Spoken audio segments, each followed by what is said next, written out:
Hello, welcome to the August 9th, 2022 Club Cubase live stream. I'm going to do a quick audio test and then we'll begin. Bear with me just for a moment. Hello, welcome to the August 9th, 2022 Club Cubase live stream. I'm going to do a quick audio test. All right, everything sounds fine on my monitor and computer. My name is Greg Undo and I'll be the host for the live stream today. If you have not attended a live stream before, how it works is you can submit questions in the live chat field or send questions in advance to clubcubase@steinberg.de. And if when asking questions, if you could specify which level of Cubase you're using, whether it's Cubase LE, AI, Elements, Artist, or Pro, which level, whether it's 10, 10.5, 11, or 12. And if you're running on Mac or PC, that information will be helpful. And when asking questions, realize my ability to answer questions in real time will soon be eclipsed. And I will try my best to catch up throughout the live stream. So if you don't see an immediate response, at times I may be 20 to 30 minutes behind the live questions, but I will try my best to keep up so that I can catch up and hopefully get more real time as the live stream moves onwards. So after several hours after the live stream, all the questions and topics covered in today's live stream will be pinned to the top of the comments field. And from there, with timestamps, so you could easily navigate and search for particular topics if you want it. So, and when asking questions, if you wanted to search for topics that have been covered in previous live streams, you could go to Club Cubase. You could go to cubaseindex.com, and Jan from Stockholm has been kind enough to create that website that's easily searchable. Also, we want to give special thanks. We have Agent K and Jazz Dude that serve as moderators. They're not Steinberg employees. They just do this out of the kindness of their hearts to make it a better environment. So we want to give special thanks to them, and also another special thanks to Jazz Dude for all his work with the Cubase Nation Discord, which is a wonderful collection of tutorials and videos that are relevant to the Steinberg community. So with that, we will go ahead and get started. Okay. So see Jerome Gibson. All right, we have Uno Memento from Finland. And we're glad to see that you survived coronavirus with minor symptoms. We hope your family is doing well. All right, we have Benny from Sweden. We see Jan from CubaseIndex.com. We have Stefan from Sweden. All right, Jerome Gibson is checking in from Newport, Oregon. And once again, my name is Greg Undo. I'm the host for the live stream, and I'm presenting from Alexandria, Virginia. If you're watching this live, please feel free to introduce yourself and tell us where you're from. All right. All right, so we see Soren in Sweden, so we have our Swedish contingent on.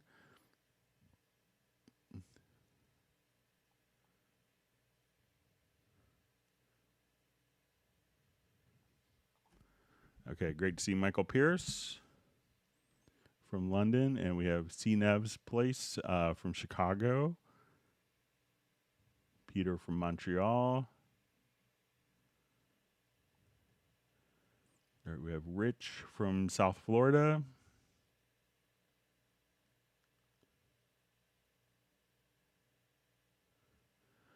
Okay, so we see a question. My question is how to drop multiple MIDI on a track in Cubase 10 through 12. I made a video of the failure.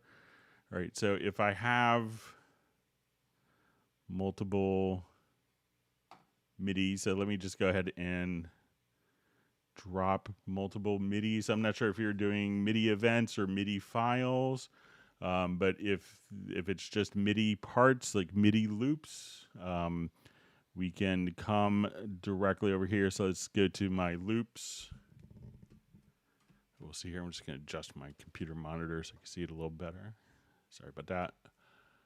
All right. So if I wanted to just take,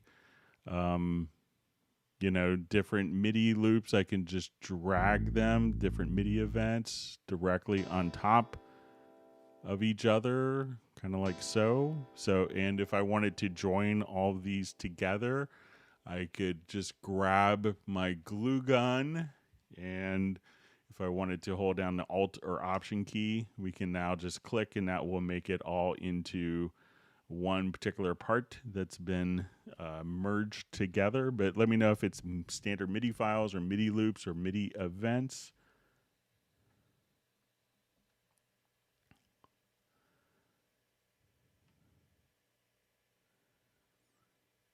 All right, so we have a question. The SKI remote driver keeps disappearing whenever I reboot Cubase 12 using a Mac with the M1 chip. I have to reinstall every time I restart Cubase. Thanks. I just got an M1. I'm kind of getting my computer swapped out for a newer computer.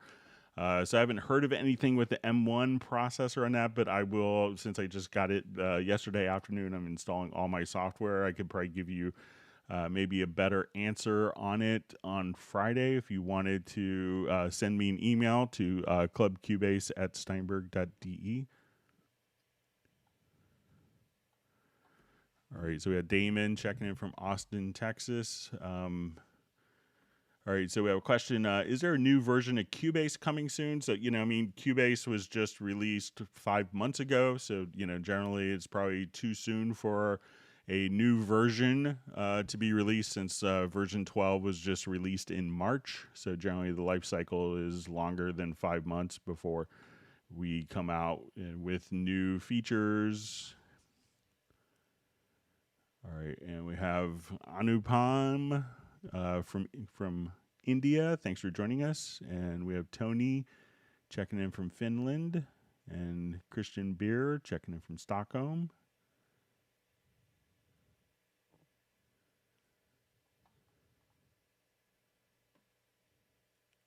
All right.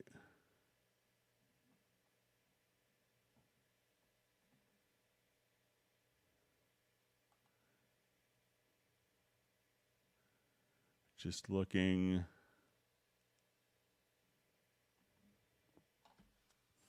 All right, so I just see a comment, and I'm not sure if I see the original comment that it's referring to, but I see from CNEV's place, it says there does not seem to be a way to accomplish this, so I'm not sure what that's originally referring to.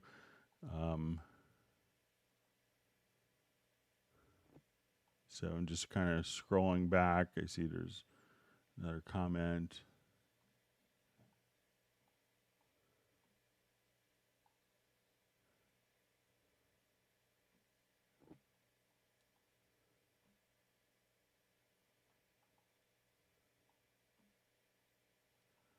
All right, so I don't see kind of an earlier question from CNEV's place, but maybe if you want to ask it again, sometimes if questions were left before the live stream starts, it gets cut off. So if you asked that before the live stream started, just let me know.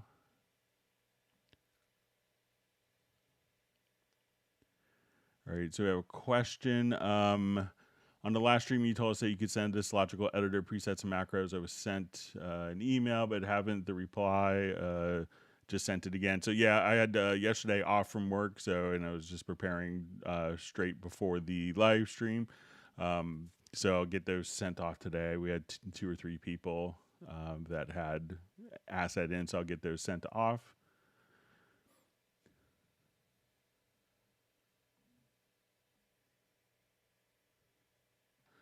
Okay, so we have a question.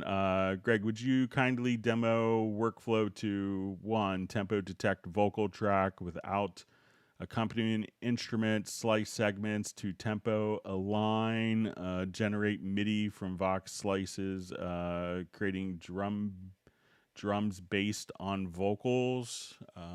So let me just see if I have something. So sometimes, doing tempo detection on a vocal track, let me just see if I just add, I may have a file that might work that I could play.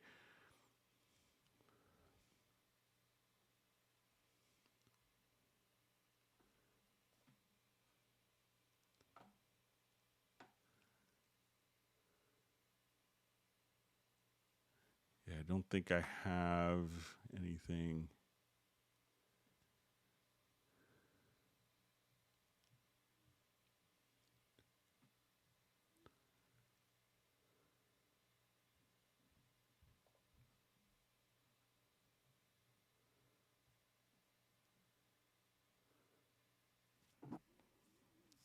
Just find something that has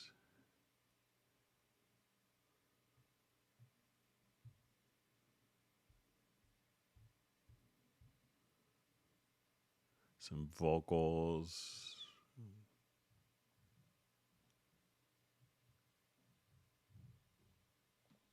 Okay, this, I might be able to get something. All right.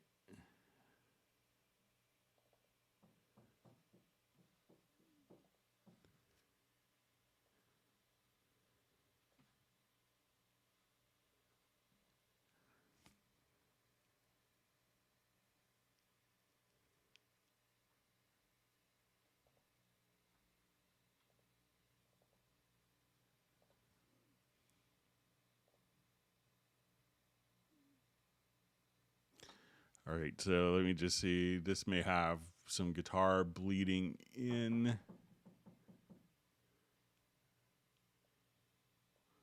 So say 2, 3, 4.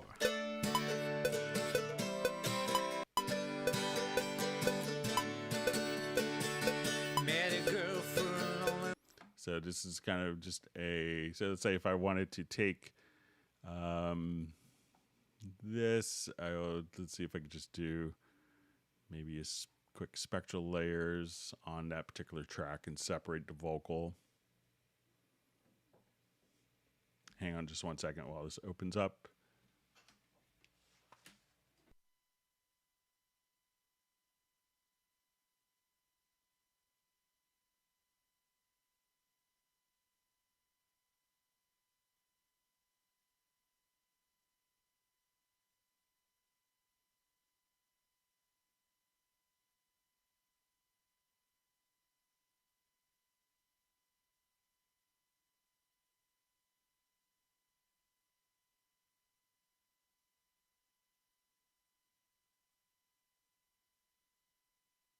Sorry, my son made a candle in camp, so he wanted to show it to me.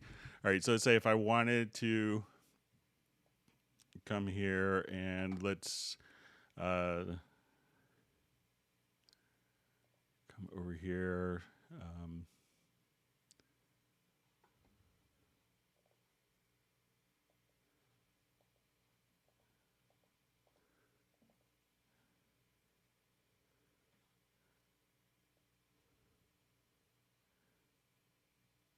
All right, let me just, it's probably too much, there's too much kind of rhythmic information in there for just a clean vocal file.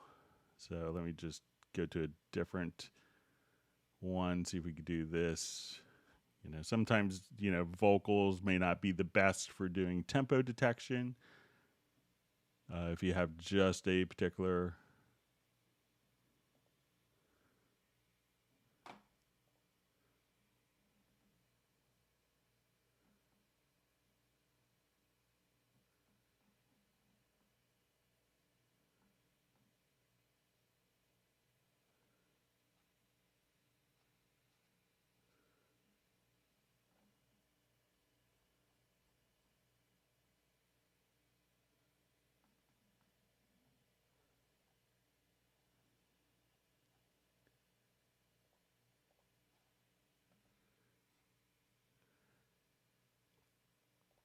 All right, so I'll try this as maybe like a quick vocal detection. See if we have a vocal isolated enough.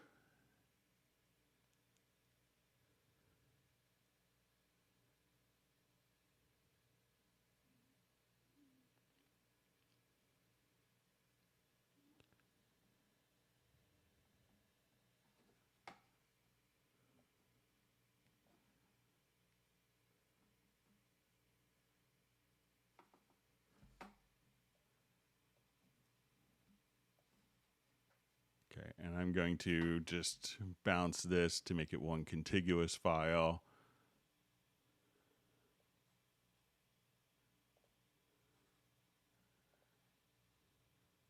Okay, so let's say we'll just take a little portion of the I file. don't know what I can do.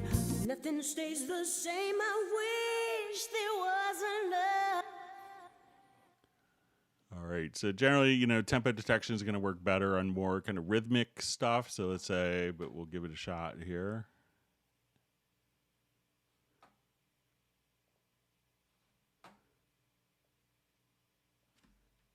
And walking tall, stepping over every wall, left standing in the way. You were easy to love, easy.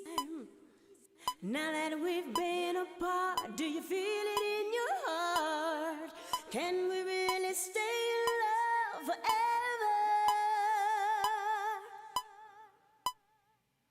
All right, so let's see if we can. Don't let it go, make it last forever. So let's say if that was our tempo detection, and if we wanted to now just kind of drop in maybe even a percussion part, you know, we can add an instrument. So I'll come over and let's just add quickly maybe like a groove agent. So I'll just come over here, maybe add some percussion with that. So let's just go to like a full groove agent. We could add.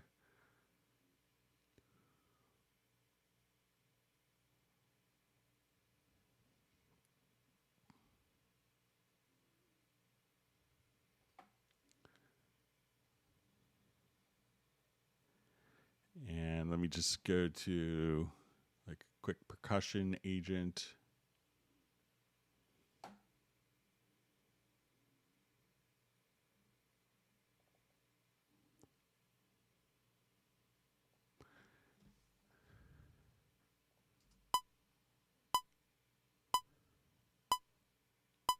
I once knew, I remember you.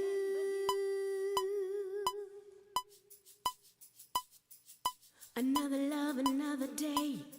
Somebody else could come along and steal your heart. What? So, you know, depending on the melody, like, you know, it may not be so defined like a particular drum or more rhythmic part like a guitar. But, you know, at that point, if you wanted to, you know, just kind of do the typical, you know, MIDI conversion with that, all you'd have to do.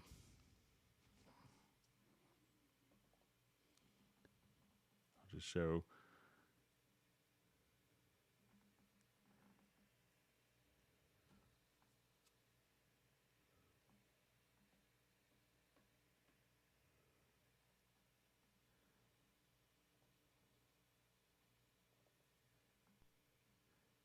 So to take the MIDI to audio, we would go into the very audio.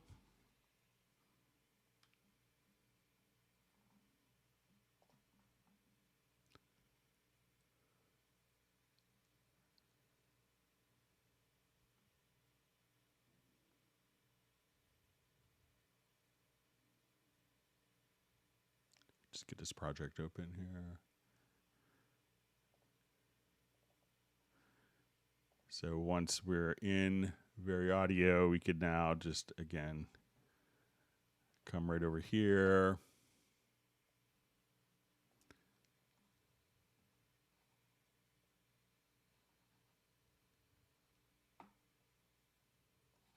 And then we would just come over here and just under functions, then we could just say extract MIDI.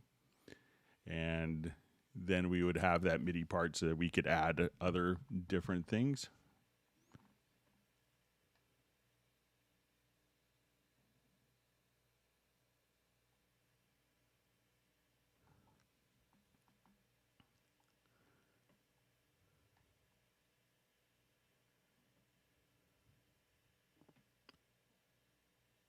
Okay.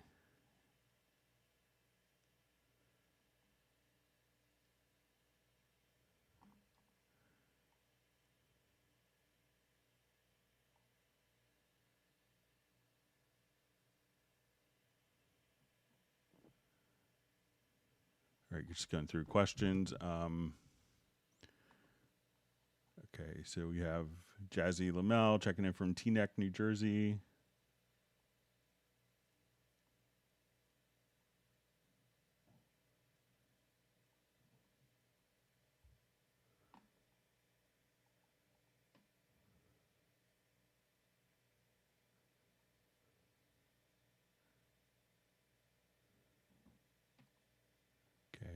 So just see CNEB saying it was right above.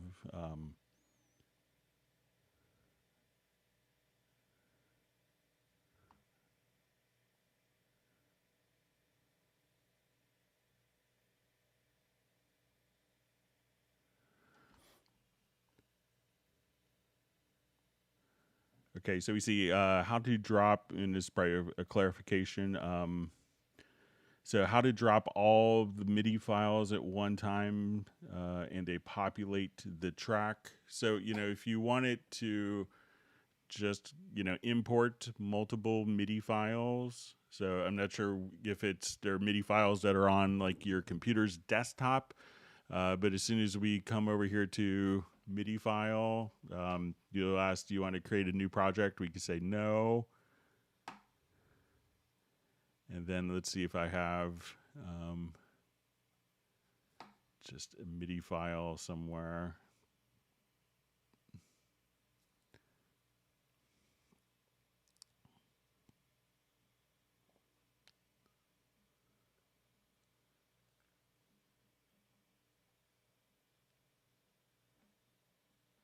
But, the MIDI files would be just kind of added one at a time. Let me just see if I have one in.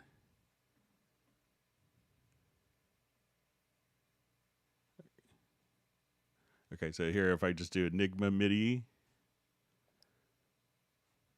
as soon as we come there, then, the MIDI data is just automatically imported at a time. So you could import kind of, one file at a time. And then if you wanted to just import another MIDI file, it'd be kind of the same thing, but you could do it within the same project. So, it's going to import one MIDI file at a time. So let me know if I'm misunderstanding, Jerome. Okay, so we have a question. Why the file preset browser in Groove Agent Fold differs so much from Mediabay? I found Groove Agent browser very clunky compared to Mediabay. Is there any way to customize it? So yeah, so when we come over here to a Groove Agent project, let's look at the browser.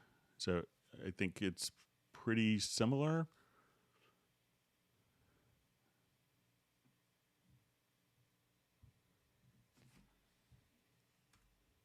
All right, let me just change my audio connection here.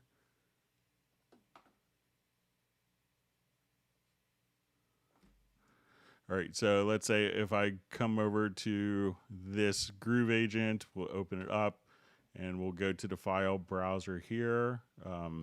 So, here you could actually pick and choose what different aspects that you're looking for. So you have, 3 different tabs. So if you wanted to say, okay, I'm looking for country western, I could see all of those particular events. If I'm looking more for blues, I could see this, and we could further, further refine the search. Or if you wanted to look for musical context, like we had someone last live stream that wanted to come over and search by signature, so you can just come over here and customize what each of these fields are, whether it's going to be style, whether it's going to be comments, the plugin track templates, musical context. All that could be customized right there. So I think you'll find it pretty fast. Most people don't realize that they necessarily have a browser in Groove Agent, and if you don't, so a lot of people miss just by clicking on this little folder here that you have the whole browser set up there, and it's very similar to Mediabay. All right, so we have a question.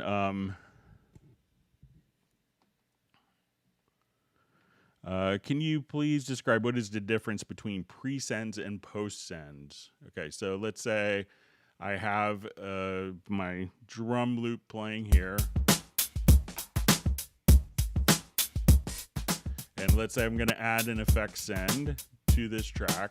So we'll add, let's say, a reverb.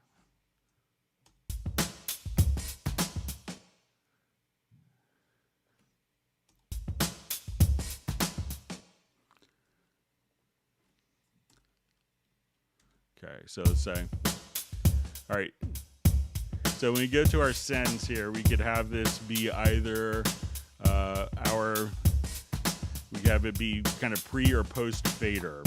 So as we would play this, so I'm going to move this and we right click here and then we can say move to pre fader. So as I adjust this,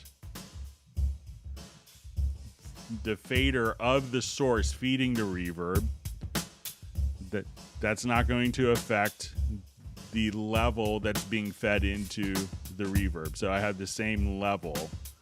Now if we move this to post fader, as I adjust this, we'll hear the level of the send going down. So if you want the send to be consistent, regardless of where the fader level is, you could use pre-fader.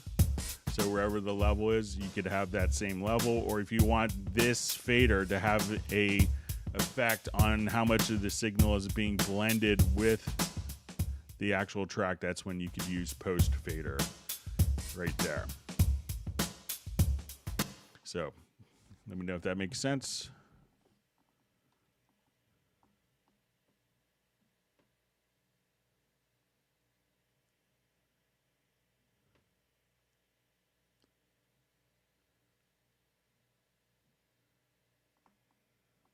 Okay, so we see a question. In Cubase 11 Pro, when dropping samples from project page to Groove Agent 5, does it make a copy or using the sample on a project page? So it's going to use the same sample.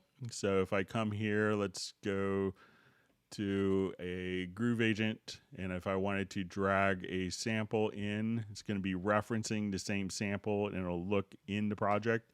If we wanted to export that particular sample, we could just simply right-click on the agent and choose Export Kit with Samples. All right, so we also see a question, how to recommend a feature for Steinberg product. So if you generally go to, if you go directly to the Steinberg.net forums, there's a whole feature requests section there. Or if you send feature requests into me, I'll be happy to pass them along.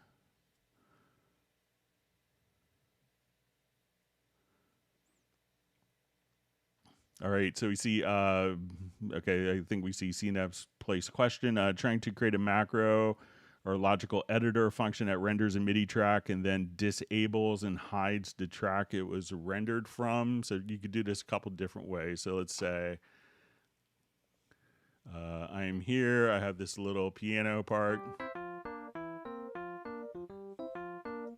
All right, so I'm going to select the event here. And if you do go to render in place, so we'll just come right over here. Let's go to your render settings. So I'll say, okay, let's choose our channel settings. And if I wanted to actually, I could, before I do this, I could actually just I'm going to select not the channel and not the event. So when we do this, I will go to the render in place, to render settings. So here we could remove the source tracks. And I'll make sure so to say if we had different effects on it,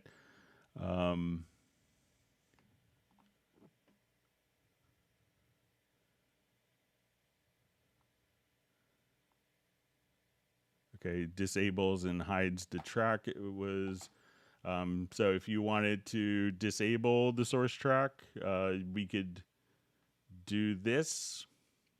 So that way it's disabled. And if you wanted to, if you wanted to, you could also, if you don't want the track to be disabled, there's, if you wanted to go back and change that particular track,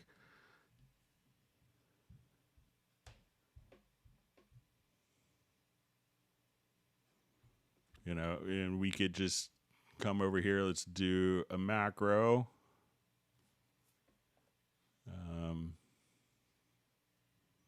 Or you could even do it in a project logical editor. So you could say, okay, let's do a setup, and I wanted to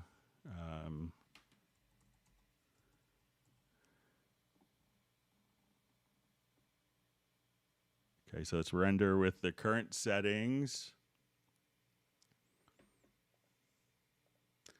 And then we'll say media type, we'll say container type is equal to track, and track is disabled. So we'll say our property is set to track is disabled.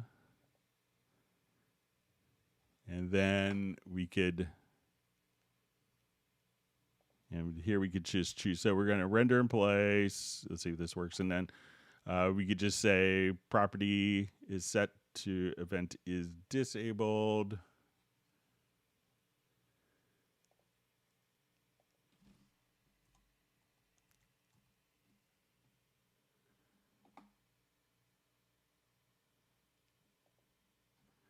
So we'll see if this works in order.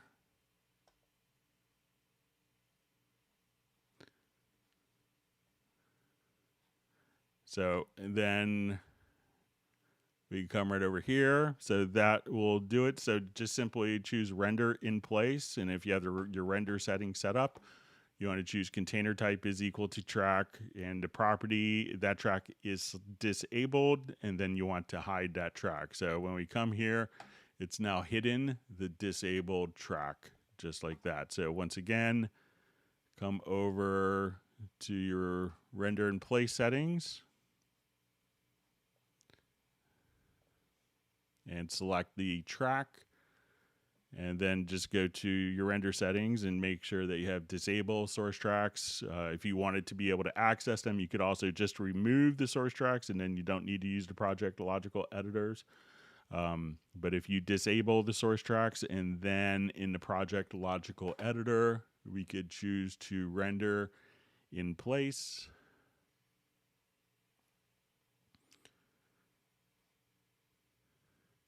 So we will render in place, and then we're going to take the tracks, select the tracks that are disabled, and then on the post process, choose to hide those particular tracks. So if you do that, then you could save that as a preset to call it up at any time you want.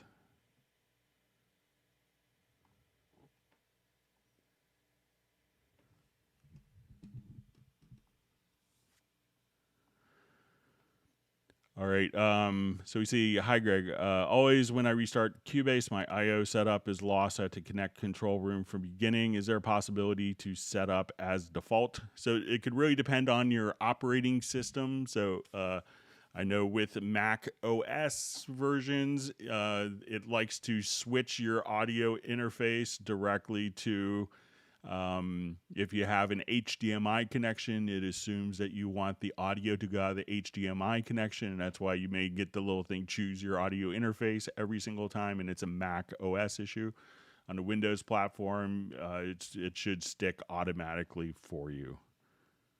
So you could, if you have a Mac and you're kind of running into that, contact Apple to see. It's annoying for many, I had a big discussion with Berklee College of Music because they have to go through this process every single time. And they've expressed their kind of unhappiness of the state of control with Apple.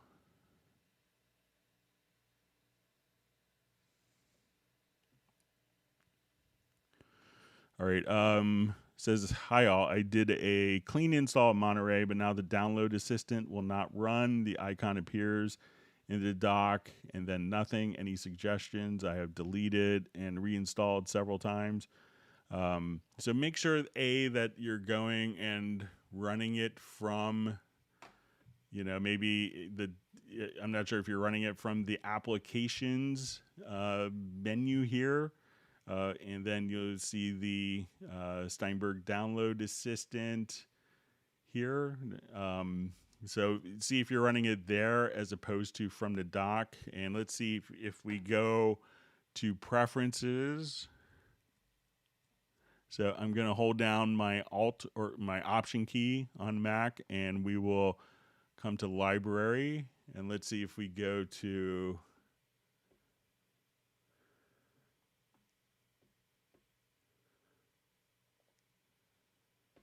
Let's see if there's a...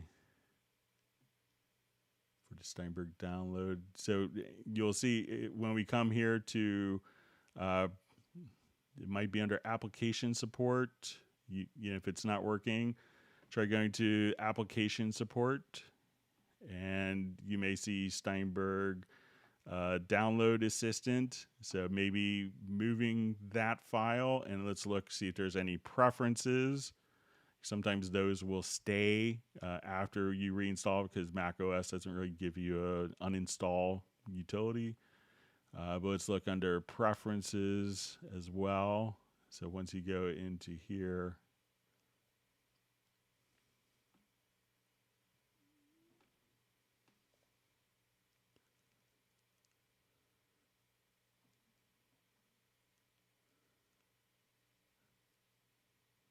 yeah, so try going into the application support and then into Steinberg and remove that file and see if that makes a difference as well.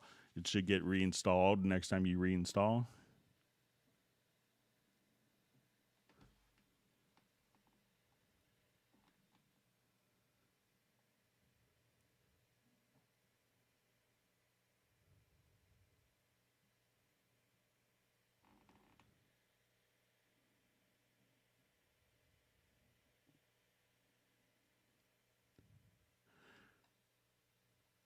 All right, so we just had a question. My chat field jumped on me. Let me see if I could. How do I go about changing audio into a different key? So, you know, once we have an audio file, so, you know, generally, you know, depending on the material, you know, we could transpose. So if I wanted to take this particular file here, or let's say I'll take this file here. So let's say, okay, we'll just play our rendered piano.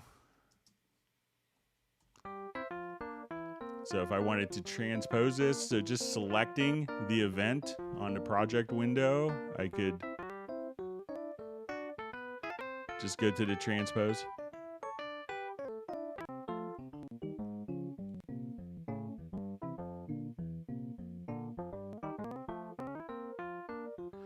Now, it's not going to necessarily, that will shift the audio up altogether. It's not necessarily going to say, oh, make it a major to a minor chord or stuff like that. But if you needed to just transpose audio, you could do it directly from the info line there.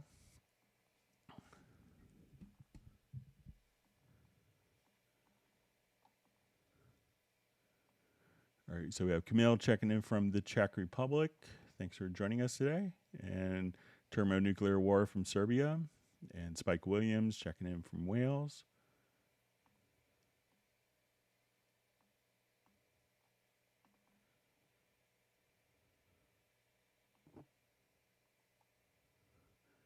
See, Michael Pierce wants people to smack the like button.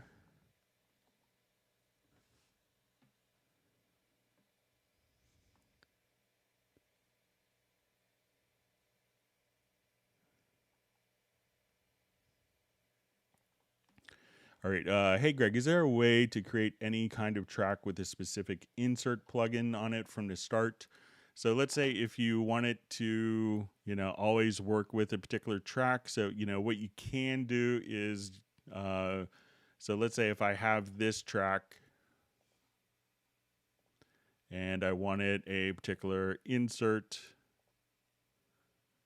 on the track here. So let's say I have these inserts on this track. So I'm going to right click and then we could say save track preset. So we could just say, okay, AA August 9th.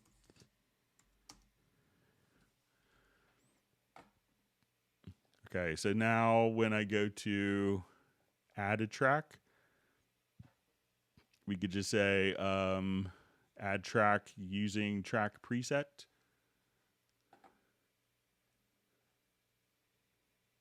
And at this point, we could just, you know, drag these over. Now, so these are kind of factory presets, but if you wanted to even just, let's go to media. So we'll just say it's go to user presets.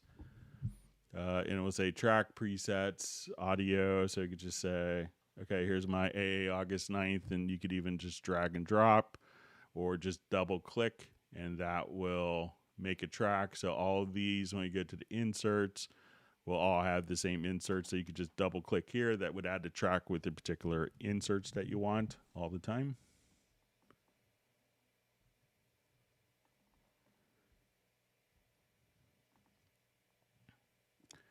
All right, so we see Nick checking in from saying hello to the Cubase Nation. All right, and we have Michael Jensen checking in from Denmark. Thanks for being with us today. And we have Rick France. I believe he's from Oregon. All right, and we see Chaser back and Diamond District Studios.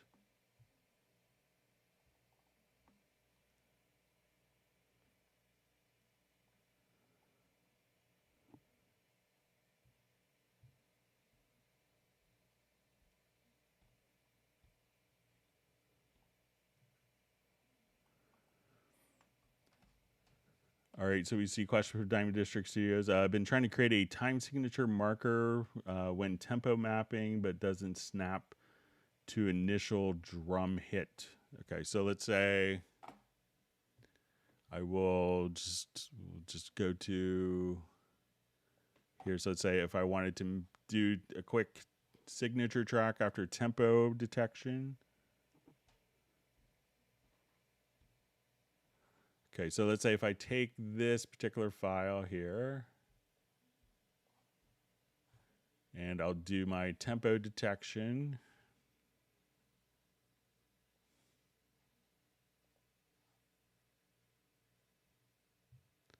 And this will add a tempo track and a signature track. Okay.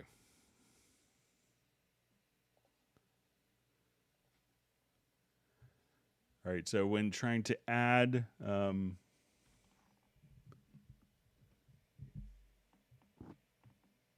so to create a time signature marker when tempo mapping but doesn't snap to the initial drum hit. So generally as you A is make sure that you have snap turned on, and that's the letter J. So now as we go to, drop in our events, it'll automatically kind of snap to the tempo detected grid. Without that, I can place it freely anywhere I want. But if I wanted to just say, okay, this is our downbeat, we could just have this automatically snap. So make sure that J is turned on as you do it. And let me know if that's kind of what you're wanting to do, but seems like it works as expected here. All right, so we see David M. checking in from Liverpool. Thanks for joining us.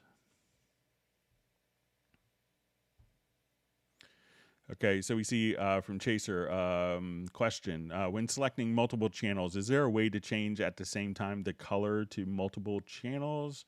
I can only do it one by one. Okay. So let me come here, and I will add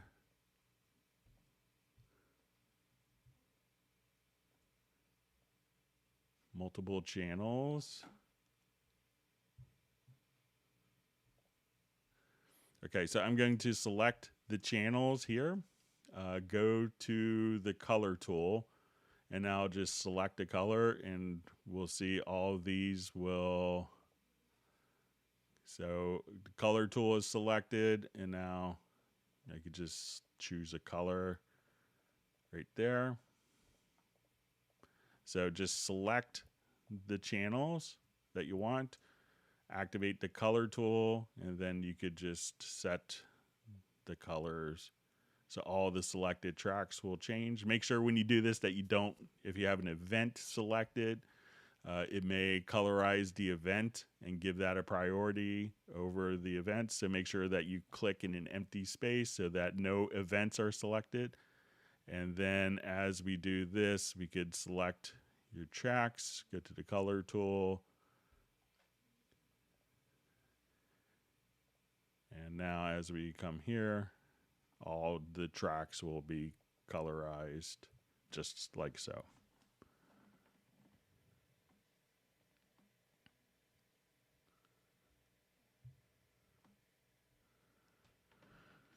All right, so we see from Best Korean Jesus, thanks for joining us.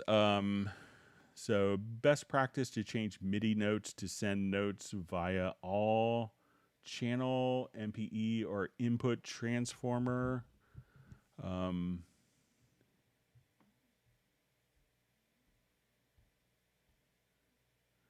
Okay, so I'm just seeing if I understand the question here. Best practice to change MIDI notes to send notes via all channels.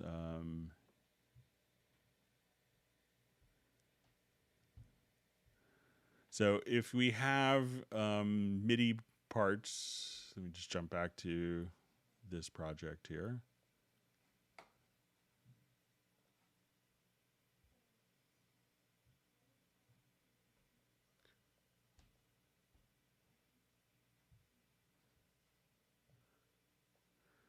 All right. All right, now I'll re-enable the track. Okay, so I'm not sure if you kind of what the end goal is here. So if I wanted to have this particular MIDI track send to like these notes, send to a different MIDI channel. So when we just come over here, we could select, okay, I want these notes on channel 8 and these notes on, channel 11 and other notes on 13. So for those to play back multiple MIDI channels, at that point, we would set this to any. So I'm not sure if you need it to go on the way in. Maybe if you could rephrase the question.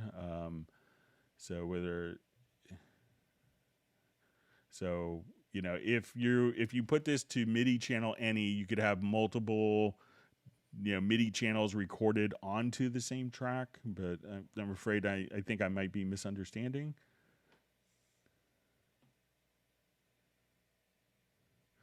All right, so we see a question from Ed Rugman. Just wanted to check on Groove Agent 5. I have Absolute 4. I haven't been sent out the redeem code. Moved to Steinberg activation yet. Is Absolute 4 license different to a separate Groove Agent license? So yes, not all the components in the Absolute 4 or Absolute 5 collections are with the new Steinberg licensing. But if you had a separate Groove Agent 5 license, then you would see the voucher in your My Steinberg information.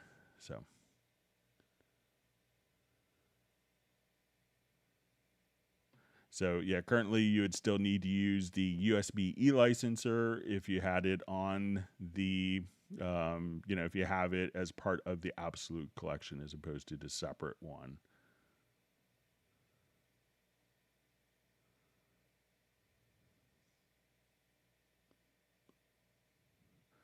All right, so we have a question. How to choose location where automatic Steinberg folder is created? So since version 11 and higher, when we do a new project, you'll see in the hub that you'll be prompt for project location. So right here, you'd say create empty. It's going to ask you for a folder. So at that point, you're prompted, since version 11, to every time you start a project, the default setting will ask you to define a folder. Some people will just keep putting their projects into the same folder.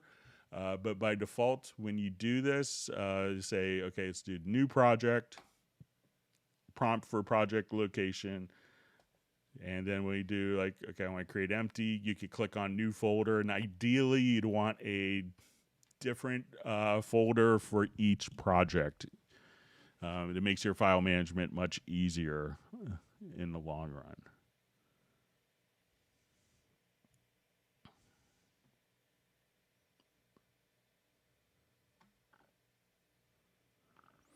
All right, so we see how to fix clipping noise on an audio file. So if the audio file is recorded to a state where it is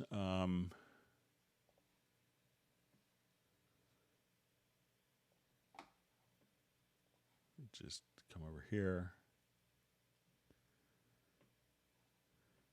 So if the audio file was recorded with bad gain structure and, maybe it looks like this, where there's just lots of, let's say if it's kind of looking like this. So it may be recorded into Cubase with clips, with too much level, kind of like a poor gain structure. So there's not much to do if that's the case. Sometimes, it's like, how do you unburn the steak?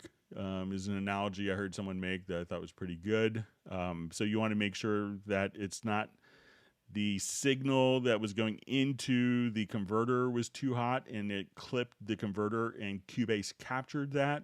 Now, if you're hearing just clicks and pops and crackles during playback, but it doesn't look like it's visually in the waveform, at that point, I would try to go to like your studio menu to studio setup and select your audio interface, go to the control panel and try to increase the buffer. And most of the times that will make a difference.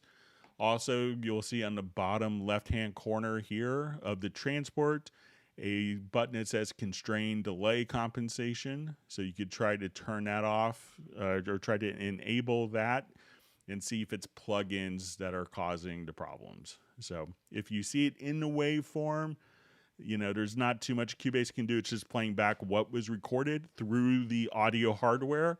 But if you don't see it in a waveform, try raising the buffer size. That would be the first thing to do.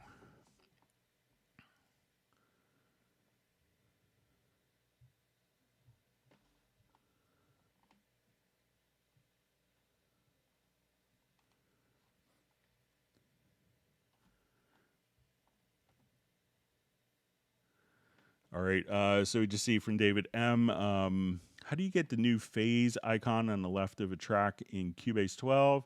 It's on YouTube tutorials. I notice it's missing from your tracks as well, but seen it on your folder track. Thoughts? So when we go to folder tracks, you may notice that you'll have this phase coherent audio warp.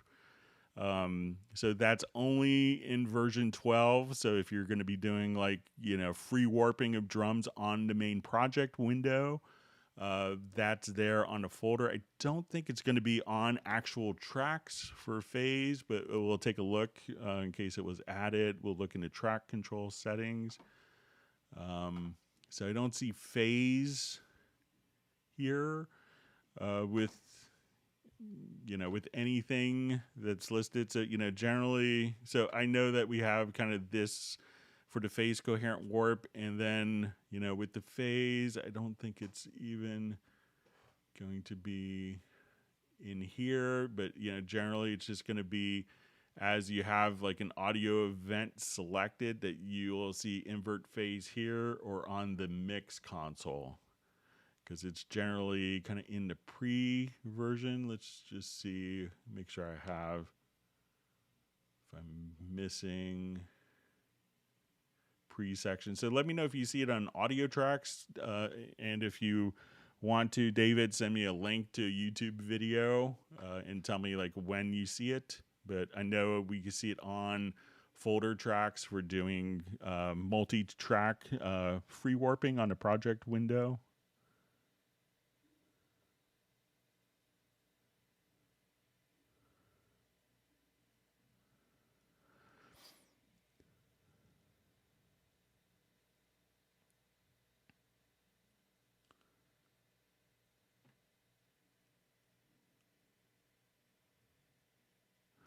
All right. So you see, I have 140. This follow up says I have 140 MIDI drum loops. I have an instrument track loaded with a drum module. I want to drop the drum loops onto the drum track at one time. So 140 loops play in succession. So let me just create a couple of drum MIDI files here.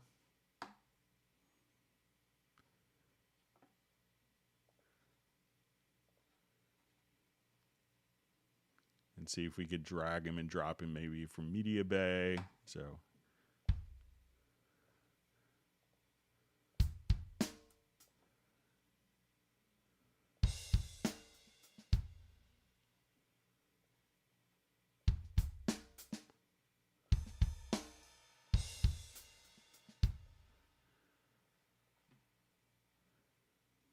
Okay, so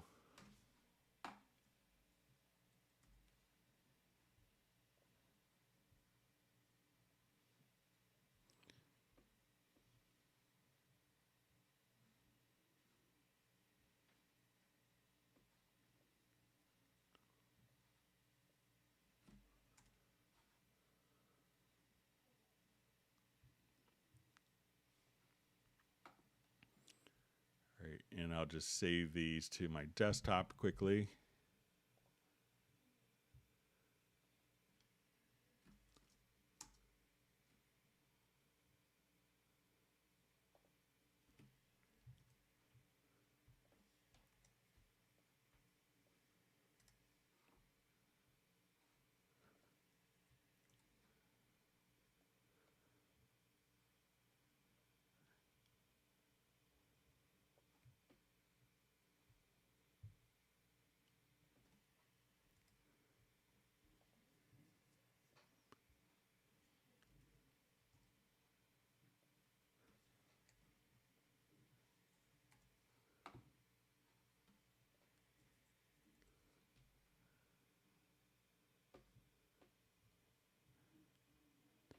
Okay, so we'll just export 3 files here just for test.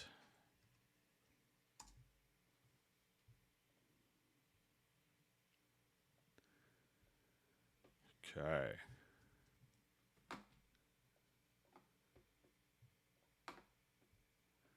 So we'll come over to our Mediabay.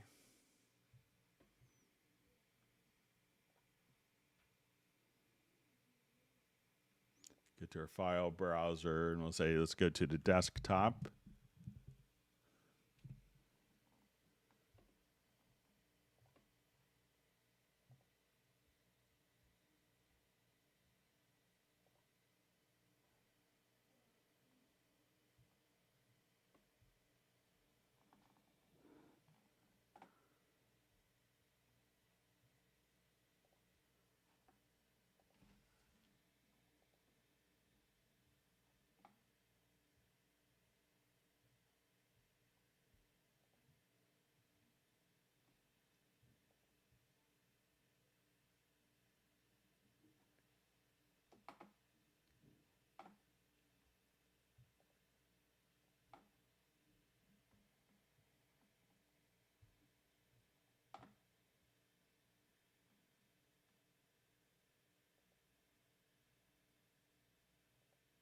All right, just going to check to see if they're on the desktop here real quick.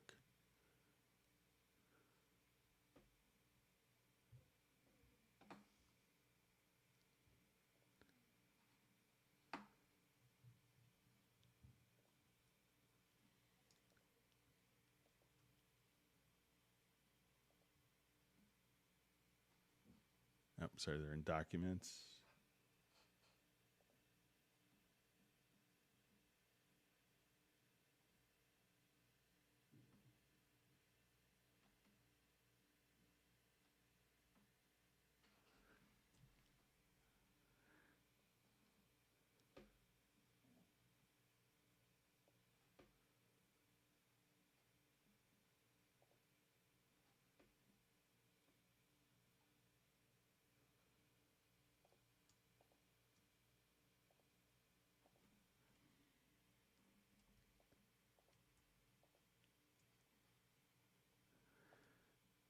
Right.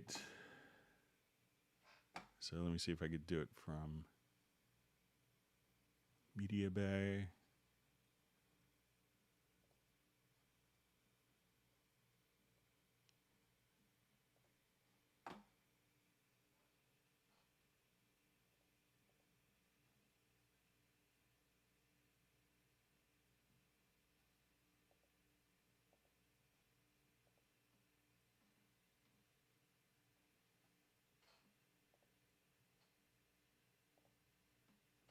Okay, let's see if now we have it look for MIDI files over here.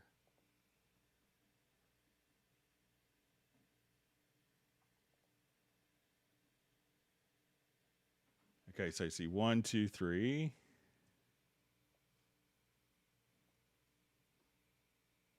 So it looks like one at a time for that. So that's generally kind of how it works. But let me know if you need 100. I'm not sure if it's like a container that you're kind of using it in, or if you needed to have 140 different MIDI drum loops in one project. So sorry about that. All right, so we see Husk just mentioning, just wanted to share some info in case others had this problem I did after updating my AMD graphics driver. Cubase 12 Pro Win 10 would get stuck searching for VST3s. Rolling back driver fixed it. So yeah, display drivers create all sorts of issues.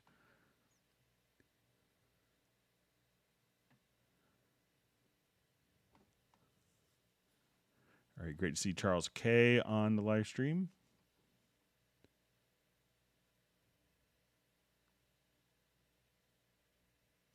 All right, so I just see again, is there a way to choose the same audio output instead of needing to select it every time I restart my computer?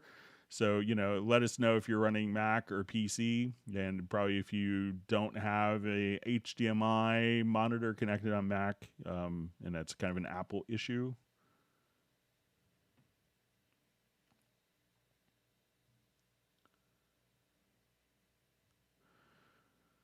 All right, so we have a question. Is there a way to set up a jog, shuttle, dial, or a joystick on the MIDI remote? Can two physical controls affect each other, like a button that changes the dial from shuttle to jog on the control surface? So you can change the modes, I think, between the two different modes, but, the knob itself, most of the knobs, it depends on the knob.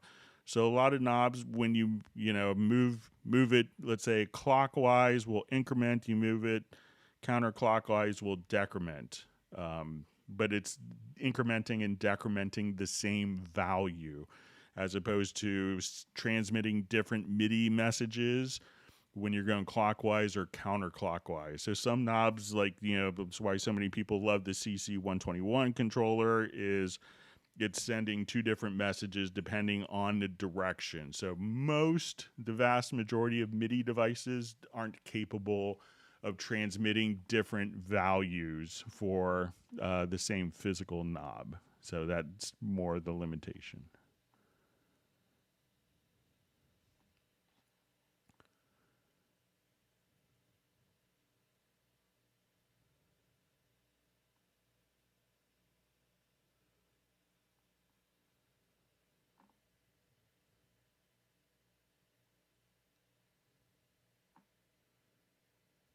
Right.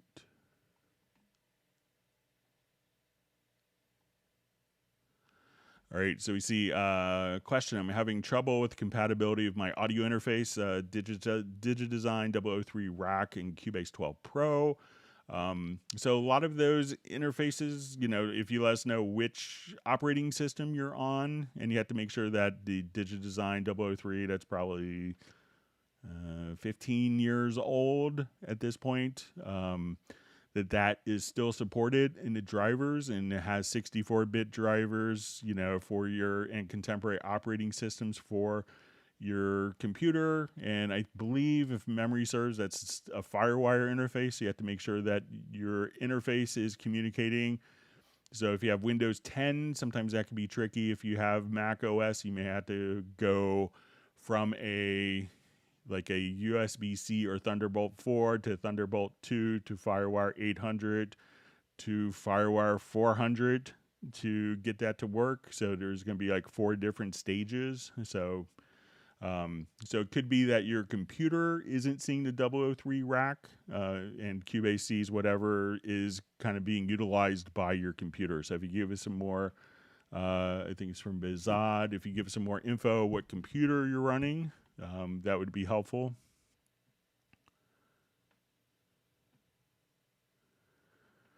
Okay, so we see Spike Williams. I changed the tempo of the song. Excuse me. One audio clip didn't adjust, but when I imported another audio track, it automatically adjusted to the new tempo.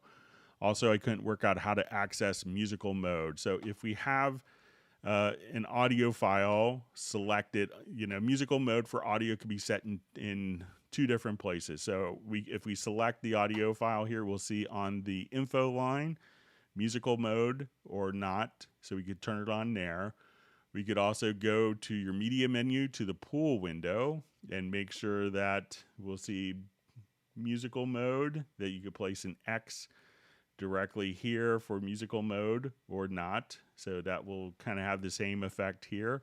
And make sure that the track that you're on is going to be set to musical mode as opposed to linear mode. So when we see the clock, that's linear mode.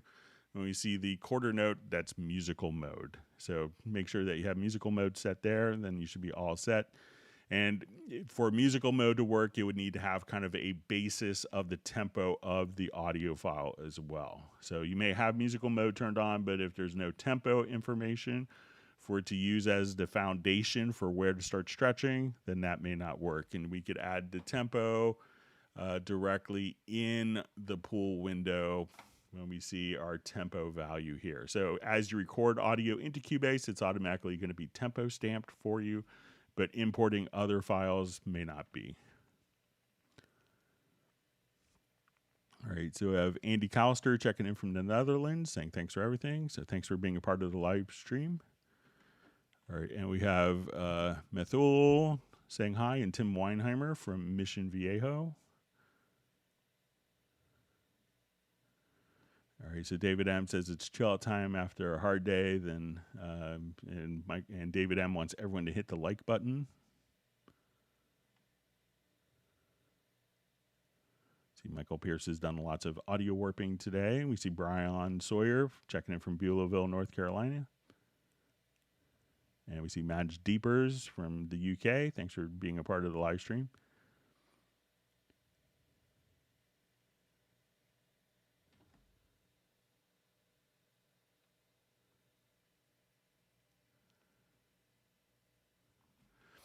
All right, so we just see, hi, every time I try to load my Harmony engine from Antares, Cubase crashes. Cubase 12 has problems since Cubase 10 with both my iMac and MacBook Pro. So make sure that it's going to be a 64-bit and that you're using a VST3 version. That will be more depending on your operating system and your computer. Make sure that you had the VST3 version and not the VST2. All right, so see question.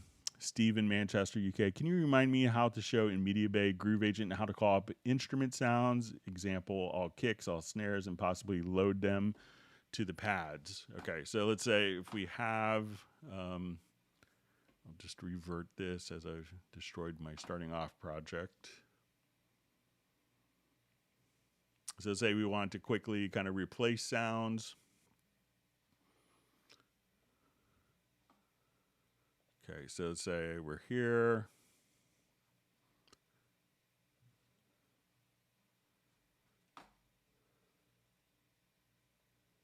Okay, so I'll just play back a quick pattern here.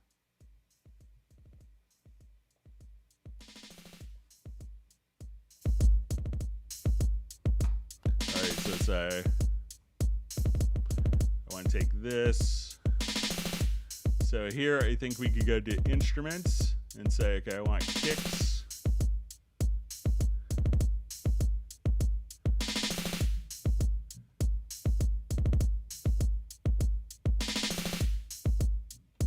All right, now so now I'll just come here. So let's say I wanted to do kick drums. So I have this pad selected so we see the orange outline.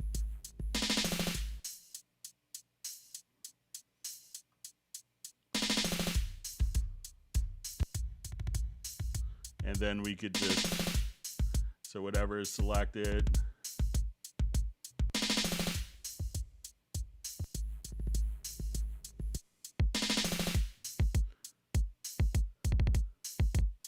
So again, just kind of come right over here, and then you could scroll through every kick drum that you have.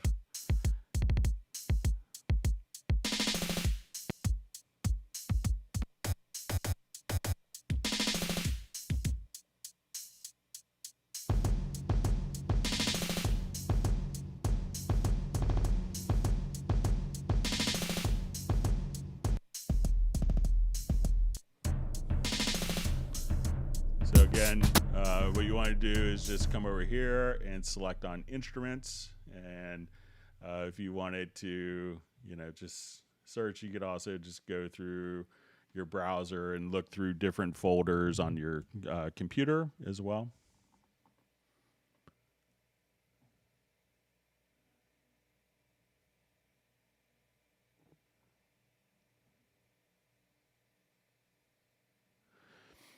All right, so we see, hello, greets from North Carolina. Is there a way to undo when you accidentally move a volume automation and you accidentally move the fader? So the mixer has its own separate undo history. So we see in the lower zone, if we go to these three little dots in the upper left-hand corner of the mixer, that we'll see these little arrows. So let's say I'm doing a bunch of edits here. I move this, I move the fader, and then I move this back over here. So if I do Control Z or Command Z, I undo the edits. But if I do Alt Z or just use this is kind of my undo history for the mixer. So now as I come over here, I move this, I adjust the panning, whatever, I open up and add effects. At this point, I adjust the EQ, I add a plugin. Whatever. I move a parameter. So now I'm just going to hit Alt Z, or we can just click here. So we'll see that all of my changes. So hold down Alt or Option plus Z, and that will be the mixer undo history, which is separate than the edit undo history.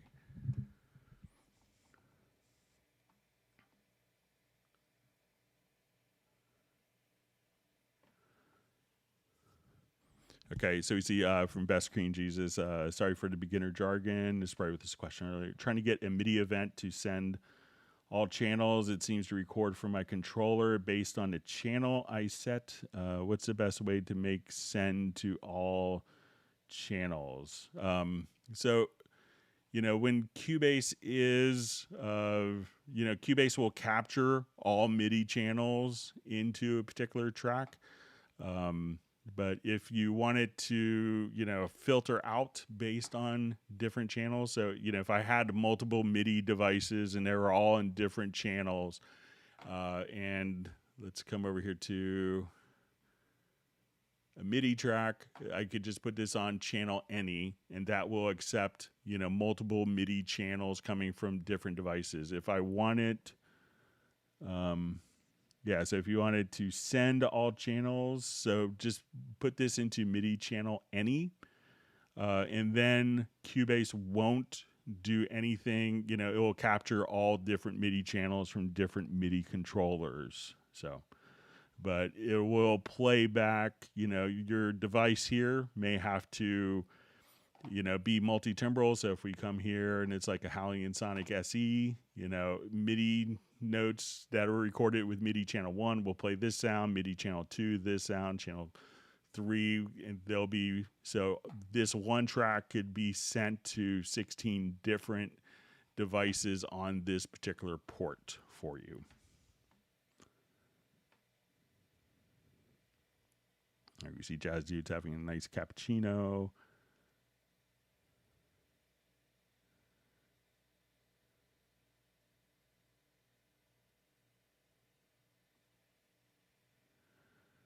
All right, so we see, is it possible to play Backbone as a VST instrument within itself, or can it merely be used as a sample modifier? If possible, could you demonstrate? So yeah, you could definitely, Backbone is a wonderful tool for working, with, being able to manipulate sounds, but it is an instrument. So when you come over here, so, a lot of people would consider it kind of a drum synthesizer, but it's actually more of a sound design tool, so there's obviously it's well tuned for doing a lot of different presets. So a lot of people will just sit here and, create, bass sounds and kick drums all day. So, we come over here, say, okay, I want it to have claps and cymbals, percussion sounds. So, let's say, okay, I'm looking for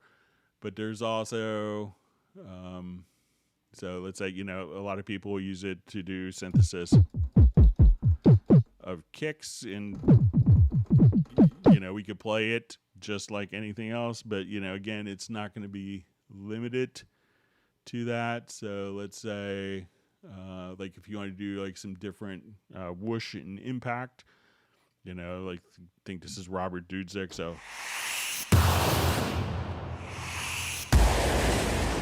you could do stuff like that as well. And a lot of these will be like, you know, as soon as you release a particular sound, you know, they could just go. So it's just, so say some of the impacts are incredibly useful, especially for like film and sound work. So let's say, okay, you know, so being able to, so as soon as you like have the note off key, you could have a different sound come. So yeah, you could just play it back for, so it's, a lot of people use it specifically for drum stuff, but it's not at all limited for drum synthesis. And it's a wonderful sound design tool.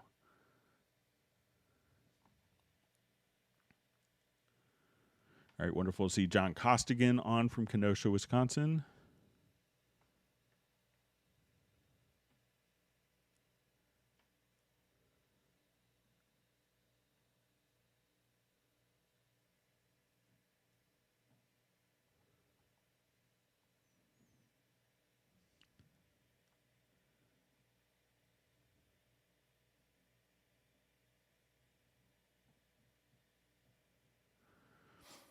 All right, so we see, is there some kind of LFO that can control any plugin parameter? So if you have this set up with, you know, there's a MIDI plugin, and I may not have this set up, but let's say if we go to a MIDI insert, let's see if I can get this. I may not have everything installed as I'm migrating stuff from this computer. And it's kind of a workaround, but it works.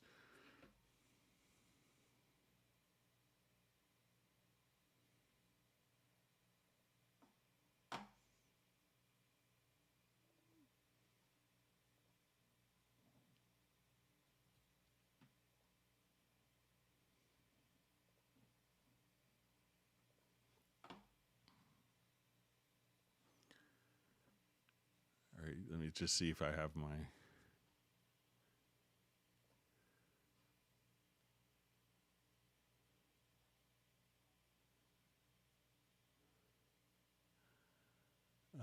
I don't have the loopback tool, but basically what you could do is set up a generic remote here. So say if we go to the studio, and there's a tutorial video on this, I just don't have it, the driver installed for the loopback.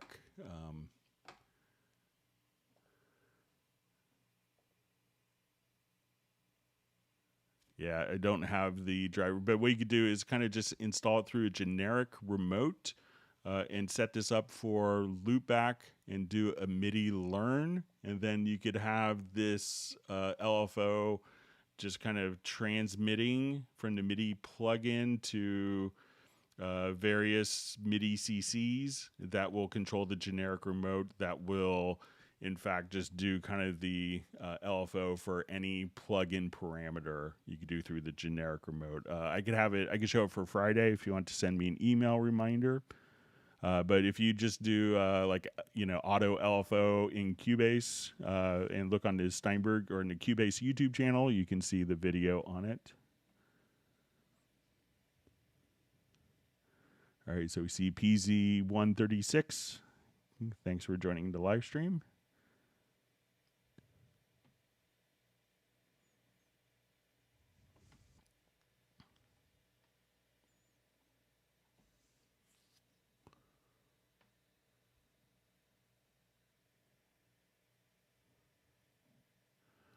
All right, so we see, will Cubase come up with some other programs to send multiple chords, MIDI chords at the same time to the space in the project like other DAW programs? Will Cubase find a way to use multi-chords? So, yeah, I mean, you know, you could, any chord that you play here, so let's say if I just wanted to add a chord track, and let's say if I wanted to do, so I'm not sure, you know, but if we just go to the chord track and let's say I play a multi-chord,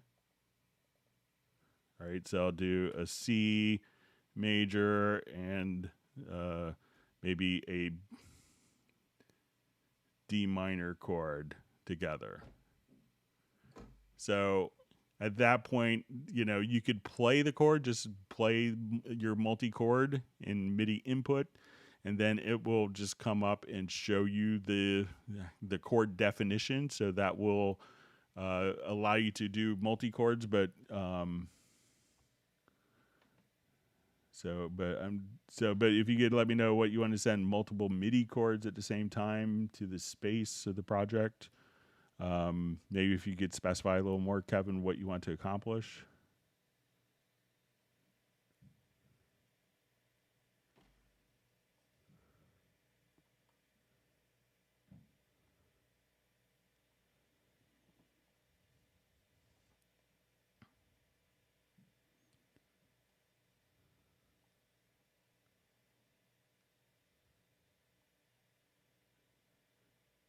All right, so we have Matt Elliston checking in from London. Thanks for being a part of the live stream this afternoon, or this evening for you.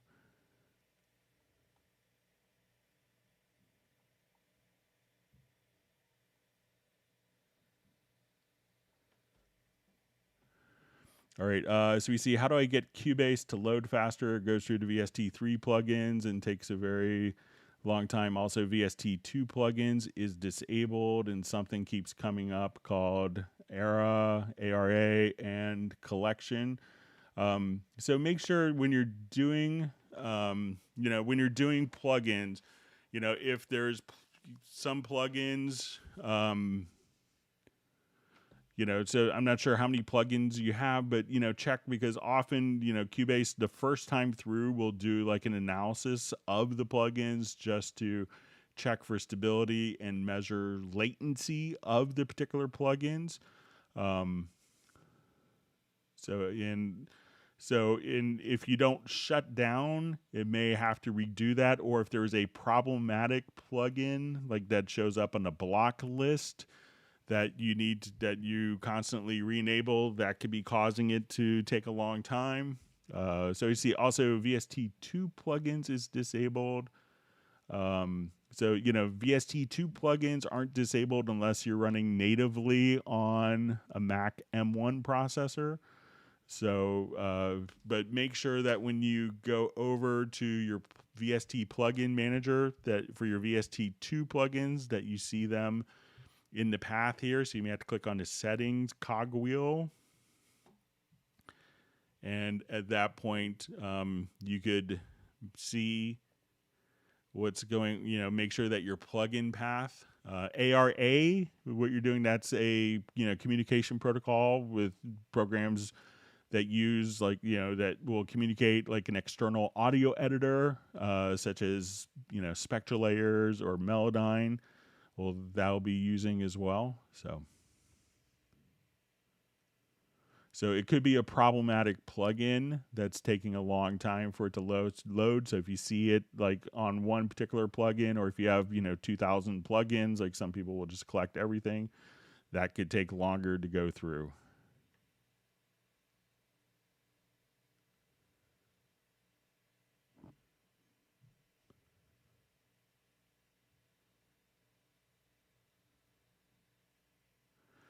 All right, so we see further clarification from Best Cream Jesus. I'm trying to use one MIDI event to send a bunch of different instruments depending on MIDI channel, but what I recorded to send out every, I think, input transformers ways. Yeah, so what the input transformer is going to allow you to do is, if you need it to only have, like, you know, one specific channel, that you could go to the input transformer, and there's presets here.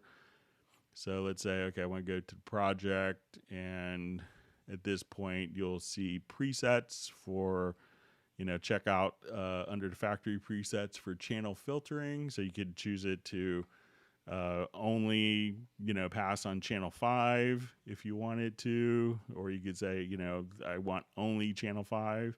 So you could kind of filter out the channels here using the input transformer.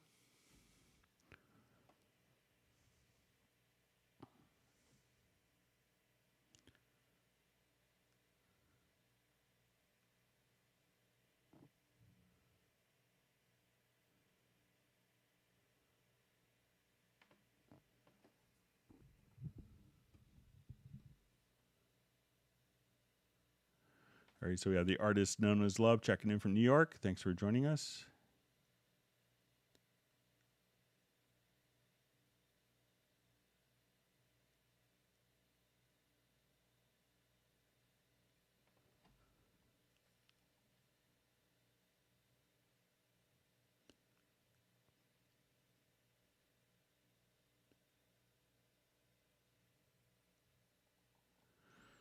Okay, so you see my 003, just probably a follow-up. My 003 is working smoothly with Pro Tools 1205, but with Cubase 12, there's a harsh noise accompanying the playback. When I increase the amount of buffer size, the harshness decreases, but still exists. So, check your clocking. And I don't think that Pro Tools uses the same. I'm not sure if, I think you said you're running Windows, if it's using ASIO, if it's using the same driver architecture. So it might be using a different driver architecture, but generally, Cubase isn't doing anything. Check your clocking settings in Cubase to see what that's actually doing.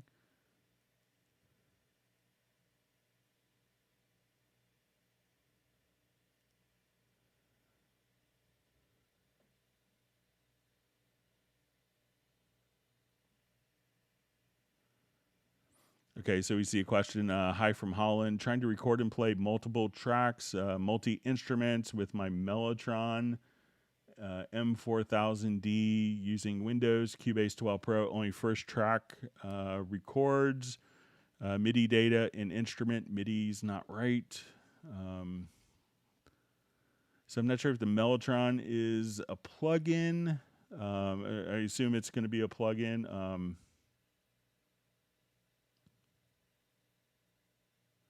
All right, so, either you'll have to... All right, let me just switch back.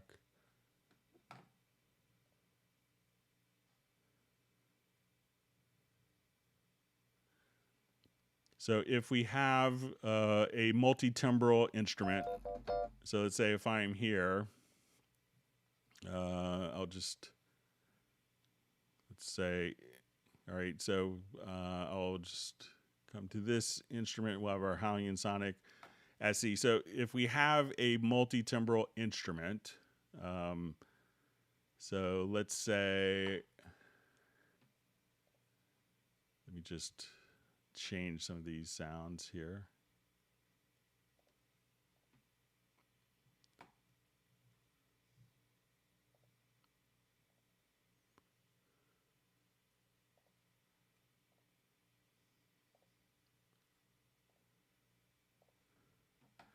Okay, so let's say, if I wanted this to, let's say, string patch.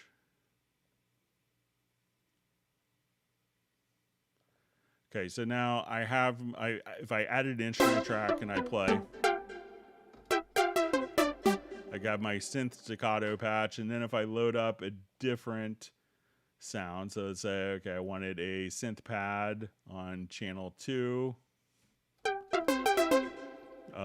We may not see this until if we switch it to channel 2, then it's going to be playing the pad sound. But if I wanted to have a multi-timbral instrument, if we add a MIDI track, it will automatically, and we have the first channel selected, this would automatically be sent to channel 2 through the same MIDI port, and this is sent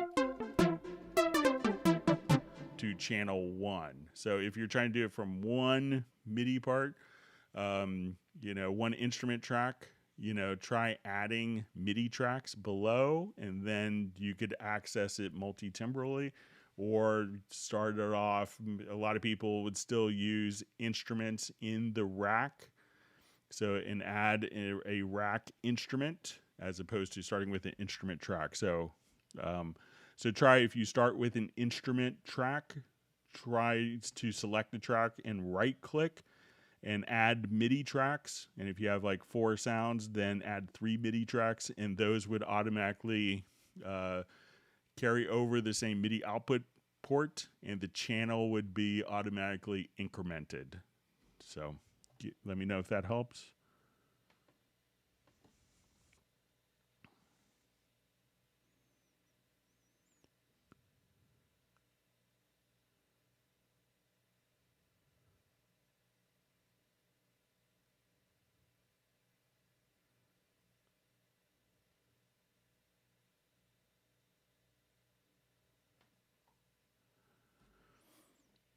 All right, so you see using Roland MU1 audio to Maya, can't find the Mellotron script.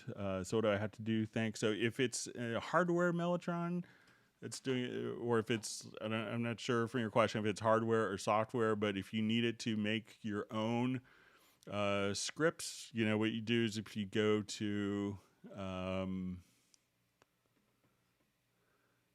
your MIDI device manager. So you can say we want to install device. We'll define new, and we can say, okay, I want this to be on, it's going to be 8-part multi-timbral. Okay.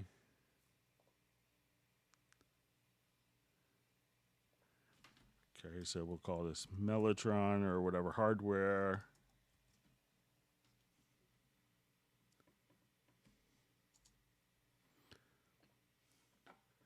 All right, and then when we go to,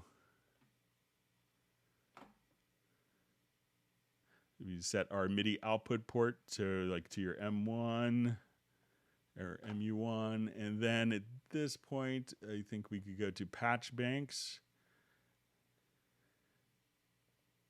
And we could you could type in the different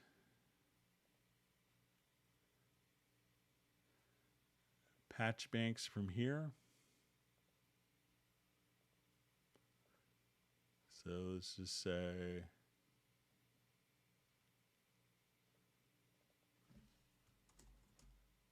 so you could just kind of enter in patch banks directly from there if you wanted to. So, but if you could specify if your Mellotron, I'm not familiar, if I obviously know what the original Mellotrons were. But if it's a hardware or software based one,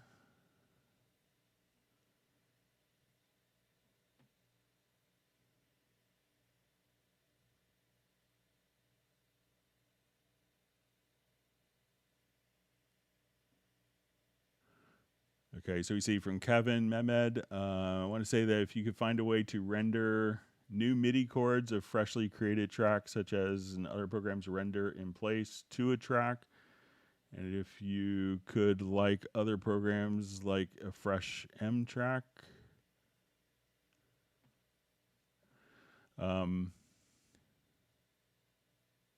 So anytime that you have, a MIDI event here, Kevin, if you want it to, so I'm still not understanding what you want to accomplish, but if I wanted to take this and let's go to our project window and we go to chord track, we can say create chord events.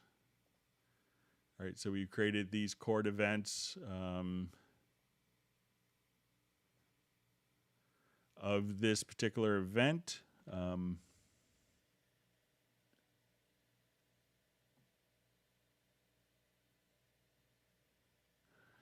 And if we wanted this to, let's say, while we have this selected and we go to chord editing. So let's say if we come here to the particular track and we go to chords, and if you say follow chord track, so now if I wanted to change, I'll move this up. So let's say if I change this from B flat to G, that we'll see. So let's say we'll take a look at these particular MIDI events here. So as I double click to change a chord, we'll see that those chords change. So once we have that, but I'm afraid I may be still misunderstanding Kevin. But you could change the chords like that.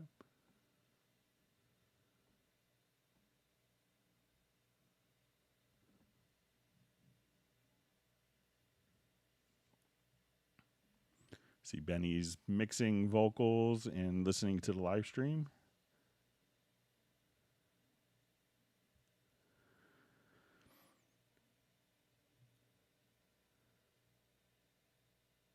Okay, so we see a question. Hello, Greg. I need to unmix stems and tempo detect. Which order should I do that? If I do tempo detect first, I can only have one track to do so. So I would do the tempo detection on the full track just in case like the drums drop out and maybe the guitar or bass or keyboards is keeping time, and then do the unmixed stems from there.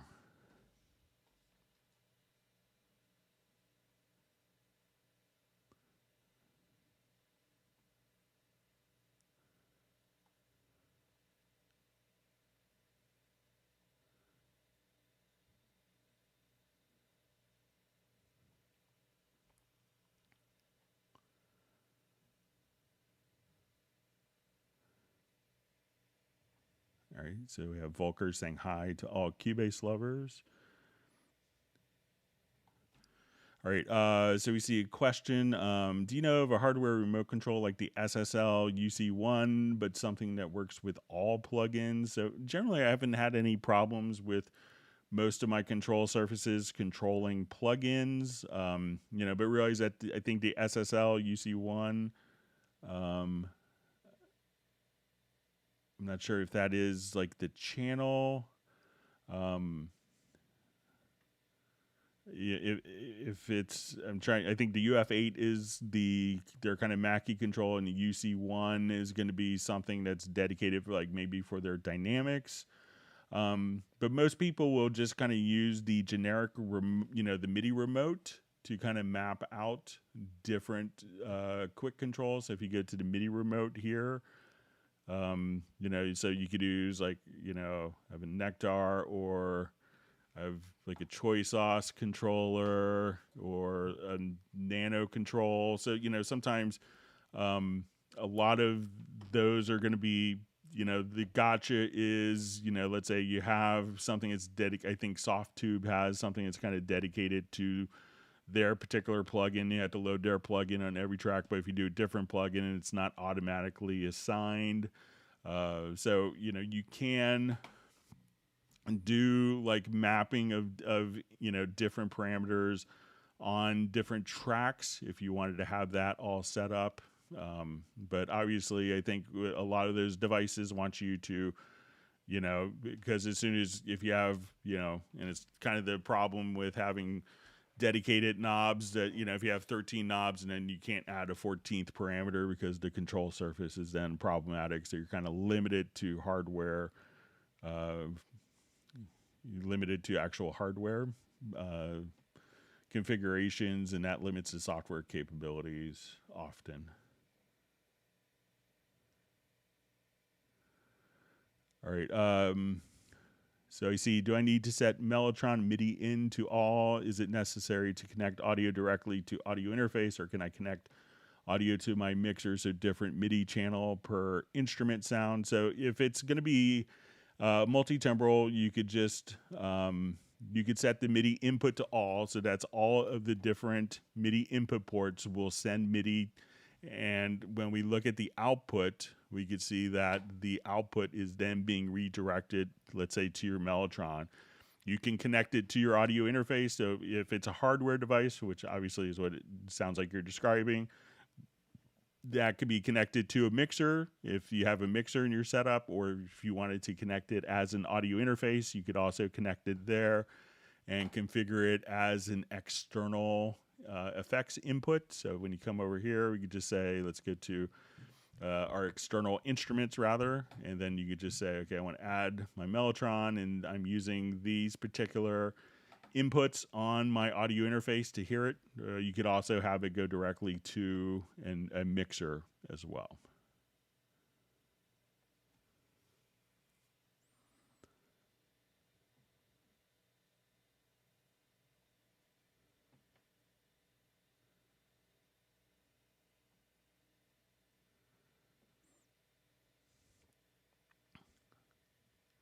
All right, so we see Cubase X on the live stream. We appreciate Jazz Dude and Agent K for all their moderations. All right, so I see a link to all the new features in 1204. So you could refer to that, Kevin.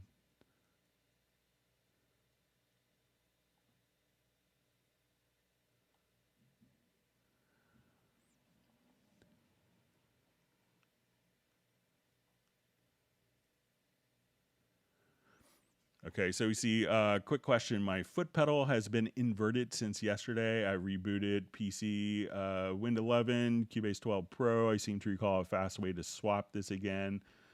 Thanks for all your help. So a lot of times, it's not the computer that's doing it, it's the MIDI controller.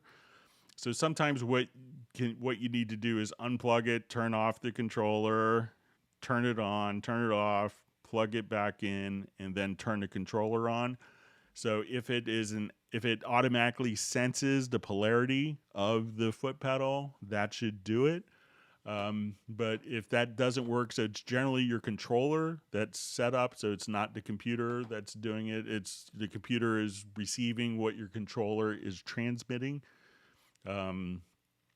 So often you can do it in the controller, but sometimes just, turning off the controller and having it catch. But if you go to, let's say, the project, and let's go to the input transformer here, I think that there is presets for invert. Let's go to the factory presets. So if you go to sustain pedal polarity switch, that will invert the message for you. So you could do that. But often, it could be that, some controllers, like some foot pedals will have a switch on them to switch to polarity. Some controllers will just automatically sense that the controller is not pressed down when it starts up. And that determines the polarity of it. And if you still can't get it to work as expected, then, just run this Project Logical editor, the input transformer preset. So just come over here and we'll just say sustain pedals under factory preset, sustain pedal polarity switch.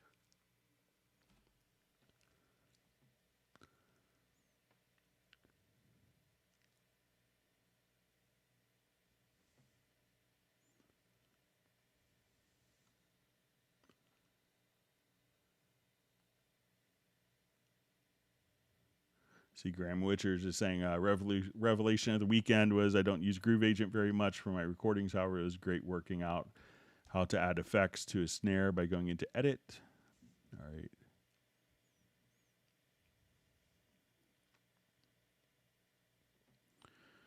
All right, so we see, hi, how to deactivate all insert plugins at once for multiple tracks.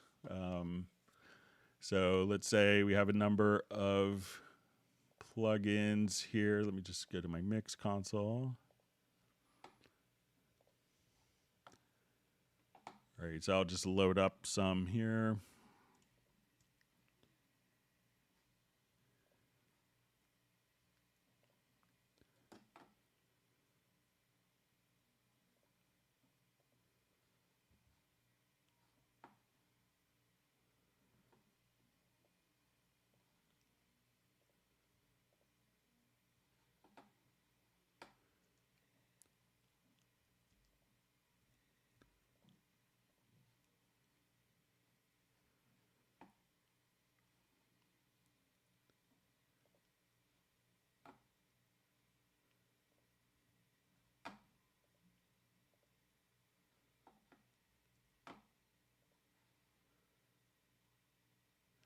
Okay, so if we wanted to come over here, so if you're in the large screen mixer, there is, when we come to the little setup window here, we could activate states. So we'll see state buttons. And then at this point, so let's say if we're here, I just want it to, let's say, go to my inserts. So let's say we have a number of inserts going on. So at this point, if you hold down Alt or Option plus click on the inserts, you could just turn them all off there. And let's see if we could do it in the, might be able to do it in the project logical editor. Let me take a look, see if we could do that.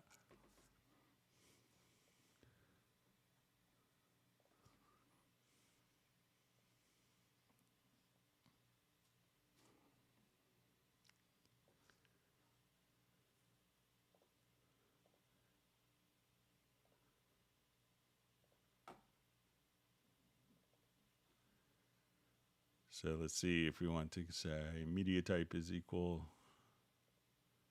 let's say container type is equal to track.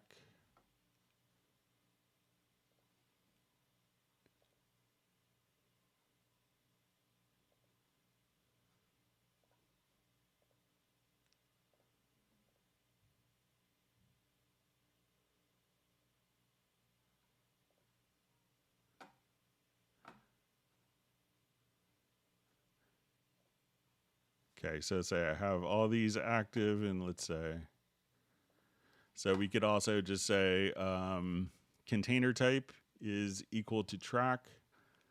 You want to say transform, and then you can say track operation inserts bypass to enable, and you could save that as a preset. So I'll just come here.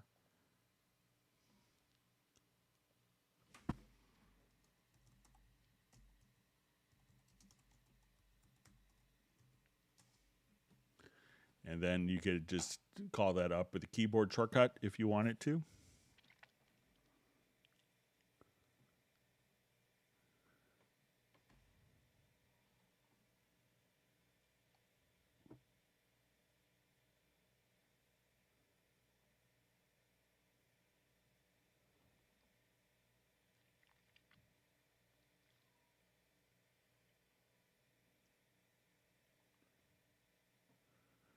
Okay.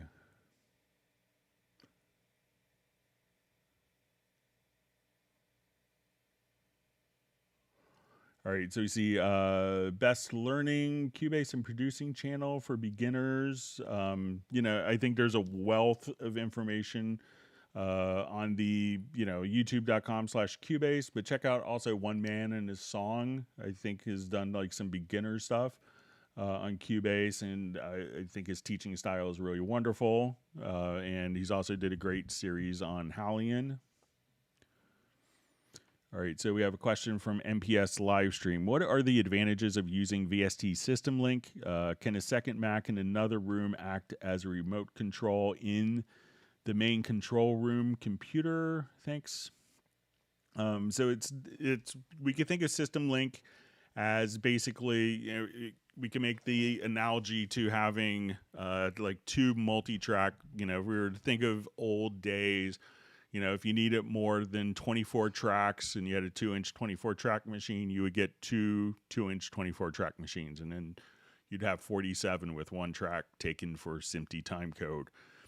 So that's the concept with VST System Link, is if you're out of power on one computer, you can have a digital audio connection like an AS, an ADAT or SPDIF digital connection between the two computers, and then you could have them sample accurately synced, so that if you could play 100 tracks on this computer, you play 200 tracks on your new computer, they could both work together. And we could also use this to send MIDI information. So it's not necessarily just doing remote control, but think of synchronizing multiple computers together, like very much in similar concept to an analog tape machine.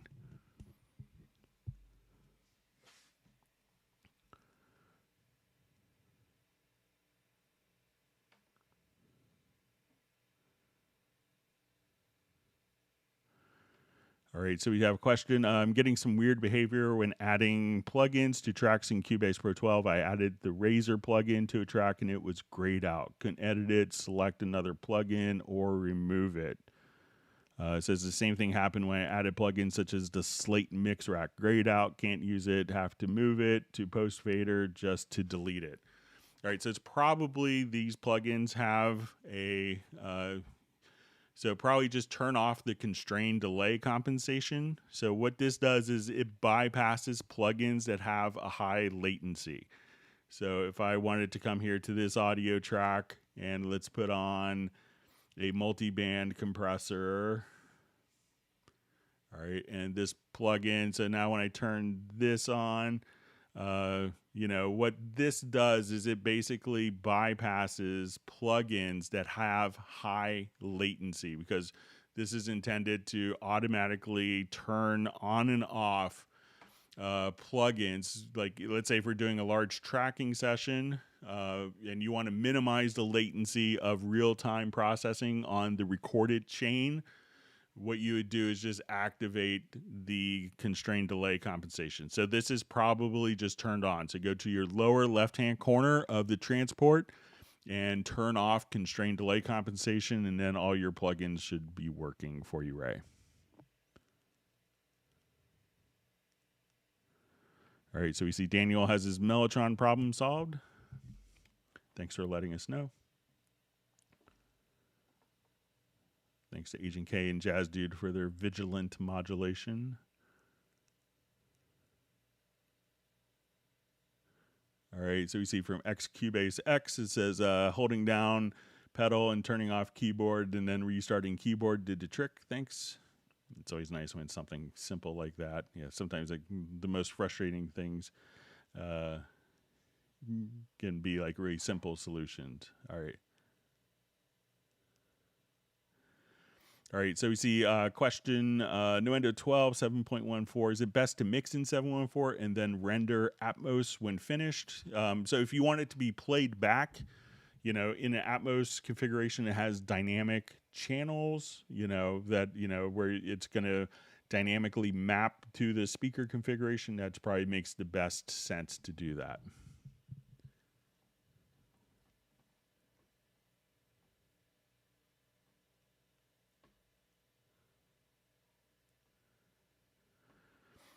All right, so we see a question. Is there a way to freely move MIDI automation nodes from CC data in the key editor?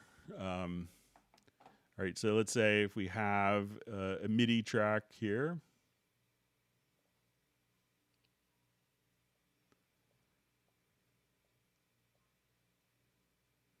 All right, so let me just, I'll just add a MIDI event. And let's switch this to main volume.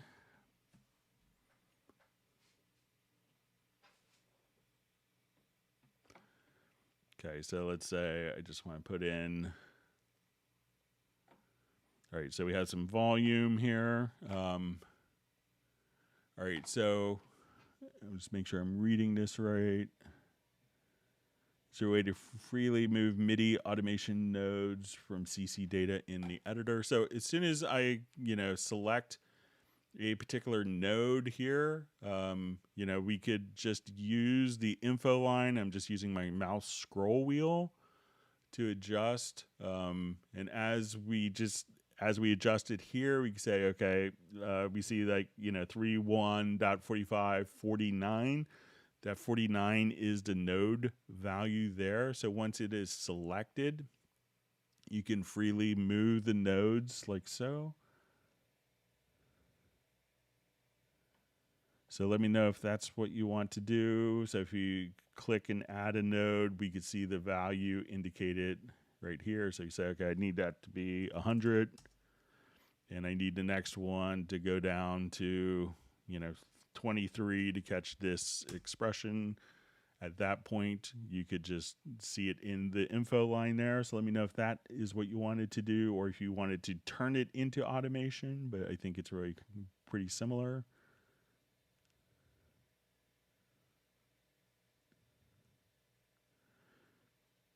All right, so you see Michael Pierce is sneaking home. Hopefully he'll be back in time for the end. All right, and we see Mike Rivera checking in from San Antonio, Texas. Thanks for being a part of the live stream.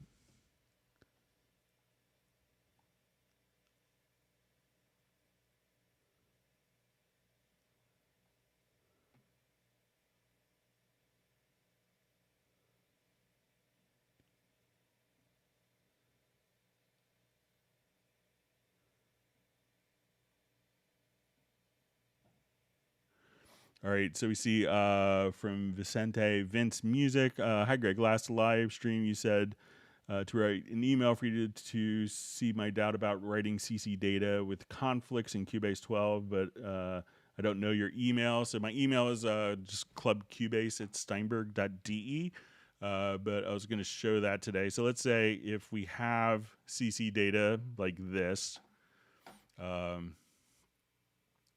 and I'll just make it a little longer here. All right, so let's say I have existing CC data. So I'm going to do this in the MIDI editor.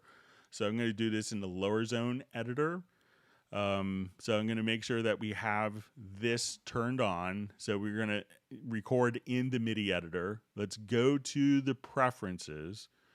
And for those people, just a little context from Friday's live stream is how to kind of overwrite like MIDI CC data, and I'm going to just switch this to modulation because I have a mod wheel handy right in front of me. So how to overwrite existing CC automation. So let's say we have our points here. And you know what would happen as you would write in, it would keep these initial values in merge. So I think we're going to put this into merge here for our MIDI record mode, and let's go to a preference. So we're going to go to our Cubase preferences, and we'll go to record, and then select MIDI, and then we'll say replace recording in editors. And here we're just going to choose controller. I believe it defaults to none, but let's select controller and hit apply and hit OK. So now I will just hit record here. And then as I record in, we can see that it's, so we just had that one particular value, and I'm just writing the modulation, and then it didn't overwrite. But let's say if I wanted to do this again, I would just again hit record, and then when we stop, so just come right over there, and again just go to your Cubase preferences, and then you want to just choose replace recording in editors with the and choose controller there. So now with our existing controller data, it'll just replace just like so. So give that a shot. And in the future, you could always send me an email to clubcubase@steinberg.de.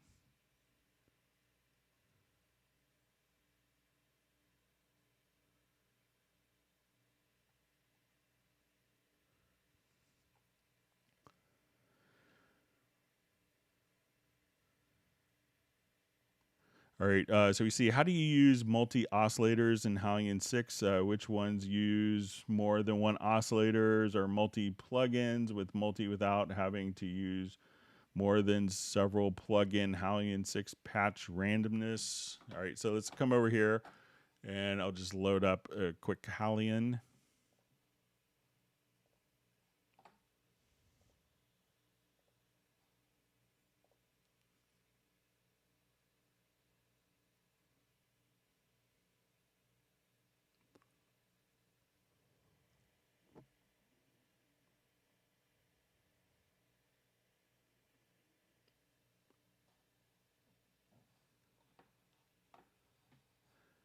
All right, so let's say I wanted to come here.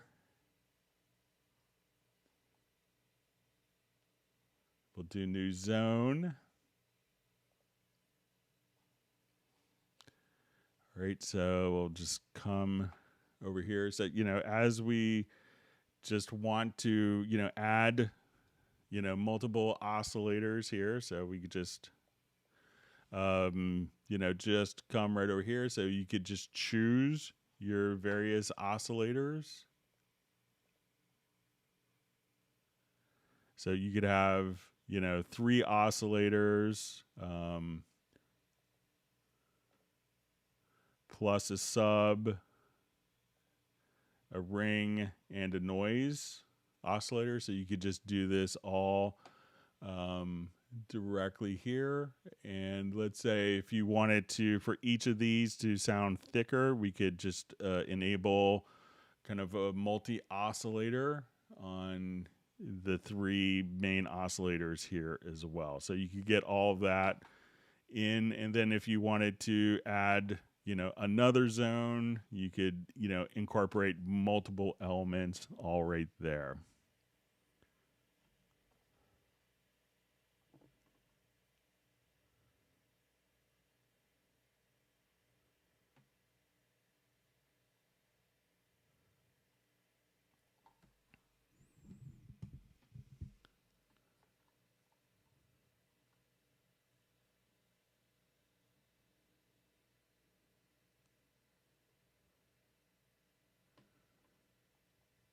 All right.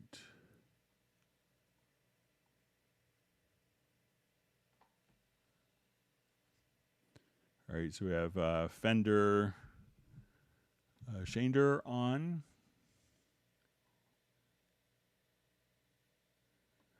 Okay, so we see a question. Can I get chord track info out of MIDI or audio? Audio probably not. So yes, you can get them out of both. So we'll just show you here. So let's say, and really all you have to do is just drag the event to a chord track. So let me activate this project.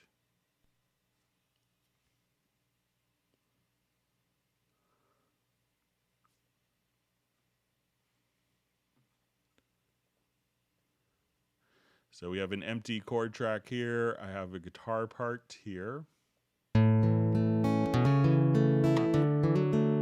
So it's really just drag it to the chord track, and it's going to do its analysis. And then we have the chords generated directly from the guitar part, just like that.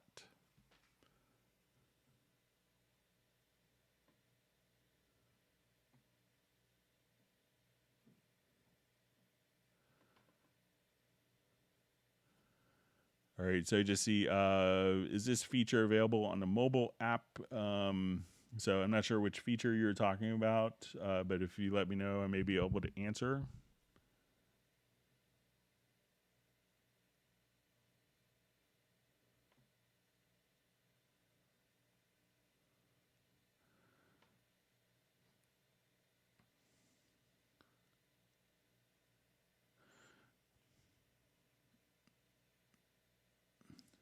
All right, so we see, hey Greg, still having issues snapping the time signature to the drum hit. Followed your tips, but it defaults to the bar point on the timeline ruler. So, if you wanted to, let's just jump back.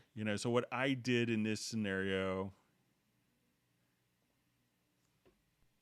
is do a tempo detection of the event first. So I will just revert it quickly.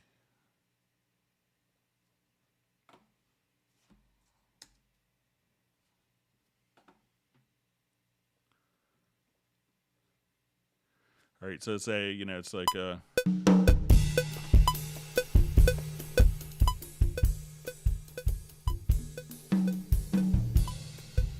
Let me just check my output connections quickly.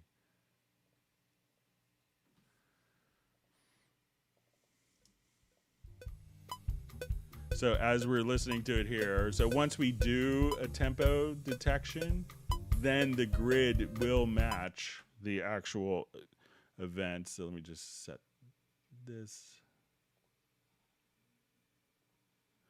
Okay, so as we work on this, we're going to just say, okay,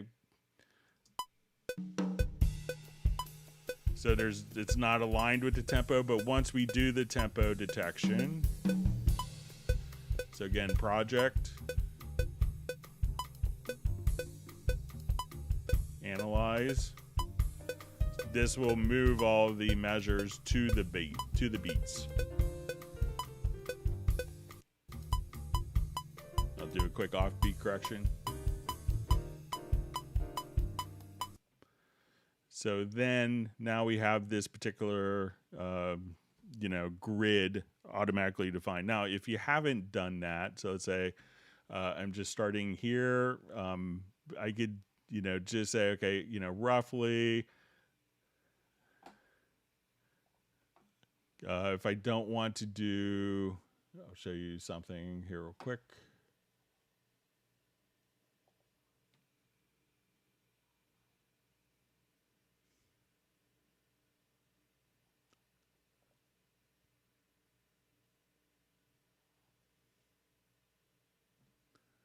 So, there is, I'm not sure if you've done the grid warping. So, but once we do the grid warp mode, we can define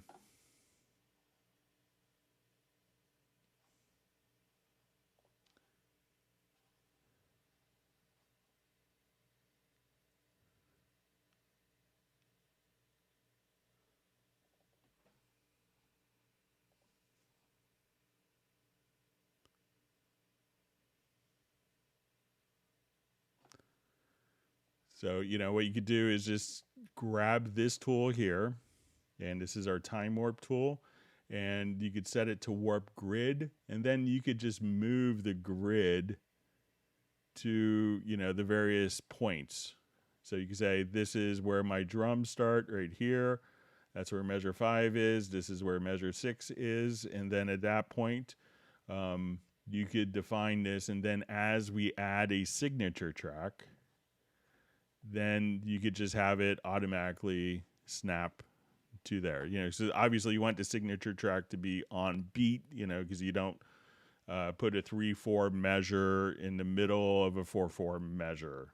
So once that's defined, that's going to be defined for the bar. So, but try using the tool here, and then you could just grab the bar number and move that wherever you want it to be.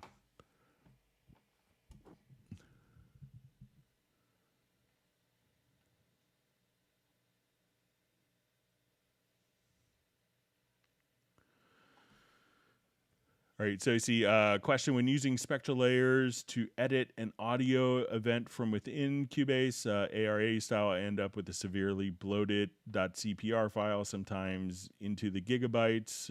Is that expected behavior? So I would check to see. It will increase the file size because it could have, tremendous amount of more information that's needed to access it. But I think what might change it, and I would have to test it, is if you choose to, within the ARA, if you just come over here and just choose to, once you have this, is to make track extension permanent, then that may free up some of this space.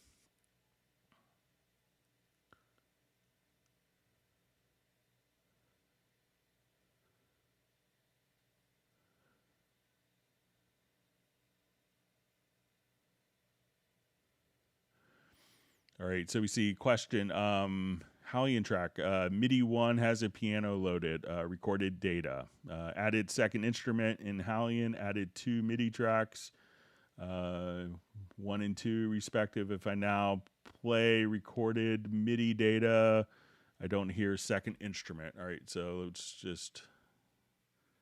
we'll do this from Halion here. Okay, so let me just...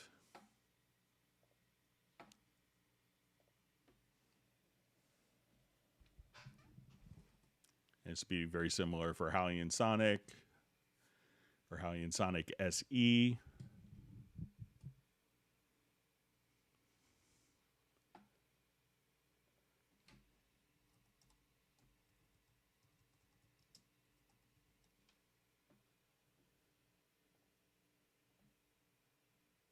Okay, so let's say I have my piano part here. All right, right, and let me load a different sound. So let's say,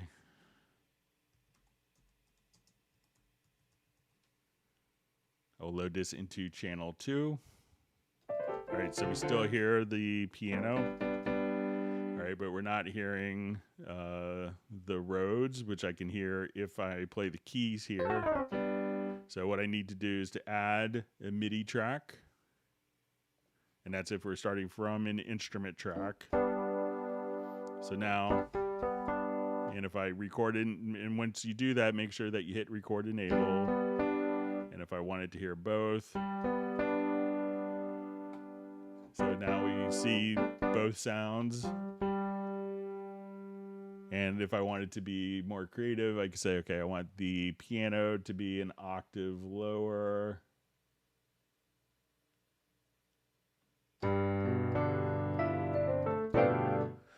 So, you know, with that way, so if you're starting from an instrument track, then adding another instrument track, you know, MIDI track. If you started with a MIDI track going to an instrument rack, at that point, you may need to manually make sure that this is being sent out to the Halion port. Otherwise, when you add the instrument, it may not automatically add that for you.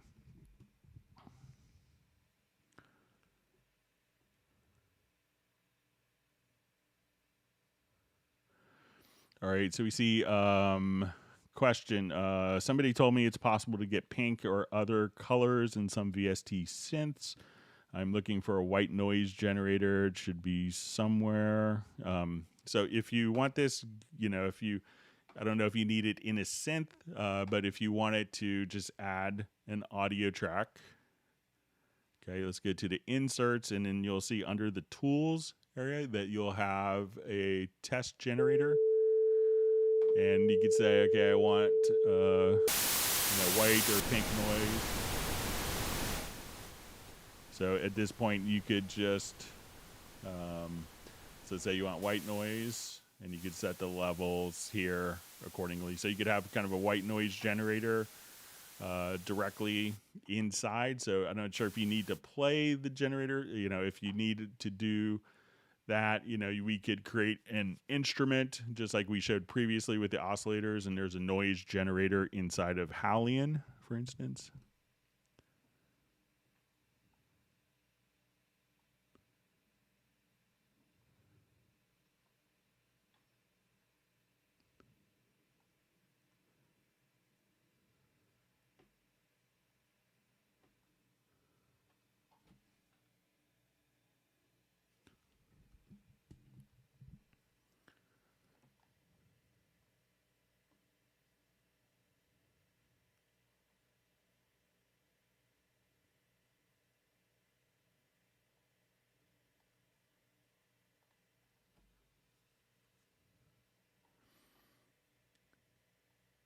Okay, so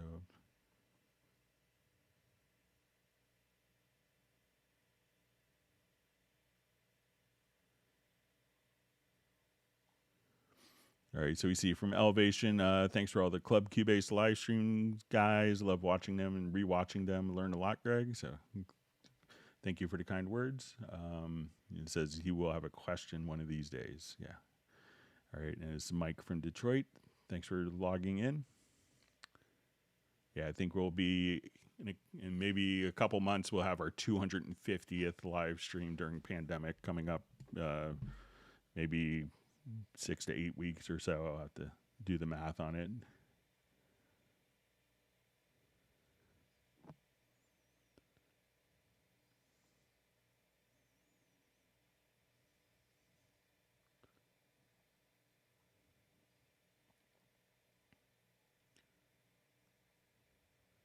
See, Elevation is a pro user doing film and TV and electronic music, Grammy-nominated composer and producer. That's great.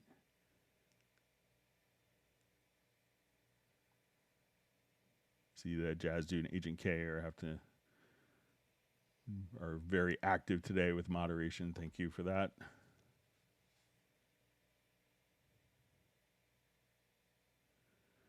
See, Best Green Jesus just says, me regretting buying Isotope and Arturia plugins after discovering Cubase stock plugins.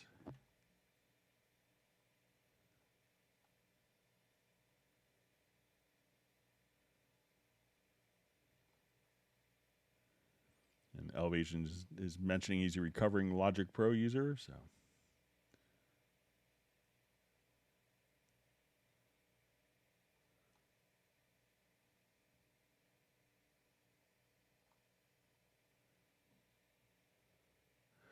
All right, so a question. I've noticed that when in the latest, when Cubase loads, it says keep current preferences, disable preferences, or erase preferences. Is that screen always going to load? I mean, show up, add preferences, more preferences. So, you know, it's generally there's a plugin that's probably crashing your system, and it could be on exit, and that's why it's doing that, so that you could disable that plugin.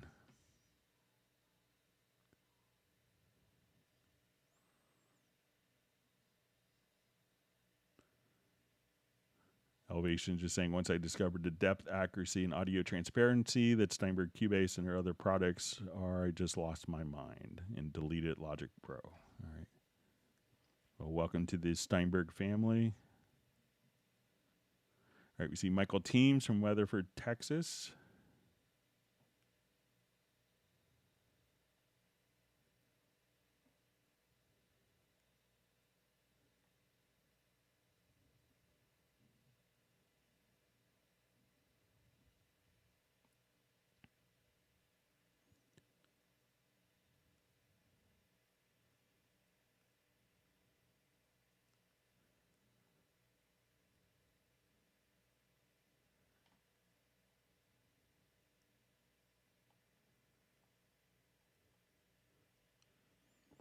All right.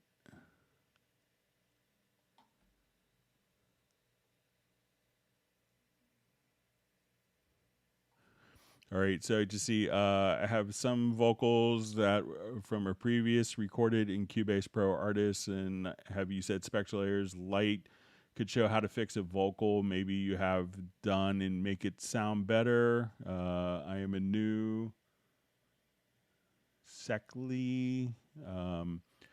So, you know, if the vocals are, you know, what Spectral Layers can do is extract the vocals from like a 2-track recording. So if you wanted to say, oh, I needed to take this part, so Spectral Layers 1 can extract the vocals. You could also, you know, do some spectral editing, like if you have a plosive, or if you want to get rid of a little bit of noise here and there, but it's not necessarily, you know, it's more kind of repair. It's not limited to, but often used for repair work. But if you already have the vocals, you know, isolated, then a lot of people would choose to take to use the tools inside of Cubase. But if you don't have that, or if you have like guitar squeaks and stuff like that on individual tracks, that's when Spectral Layers is really, really great for being able to, you know, do frequency dependent editing.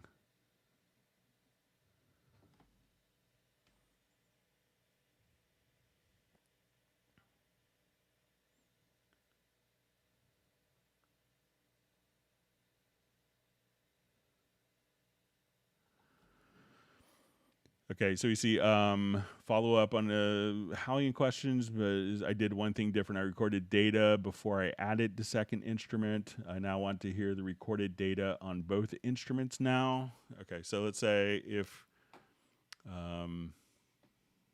I'm here, and, all right, so let's say I want to like layer this. All right, so let's say, okay, I'm just gonna record some,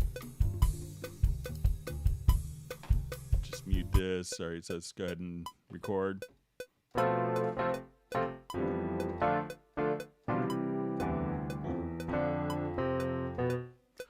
right, so you know, there's a couple ways of doing this. One is, let's say, okay, I'll just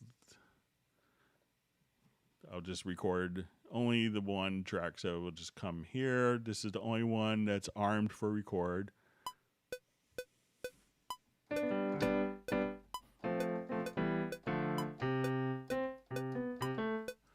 All right, so we have this. Now, one of the things that you could do if you wanted to play out of both voices, if you go to MIDI, so I have this just recorded on one voice, and I wanted to layer it, I would just put this particular channel here.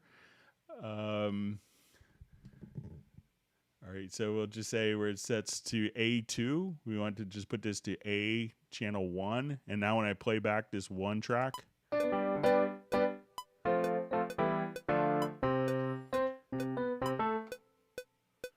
and if we wanted to actually just kind of mix, these two, we could just say, okay, I just wanted to, take these different, components and, bring up the volume. So let's say I want the Rhodes to be louder. So if we wanted to just kind of layer,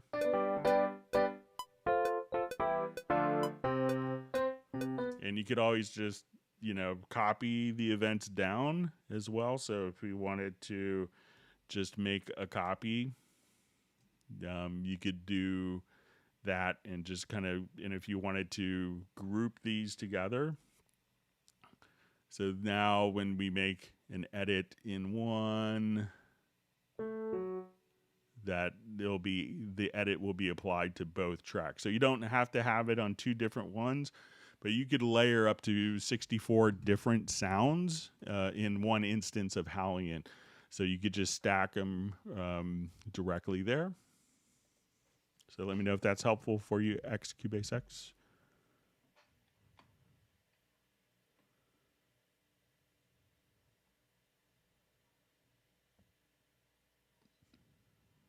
All right, Michael Teams wants people to whack the like button.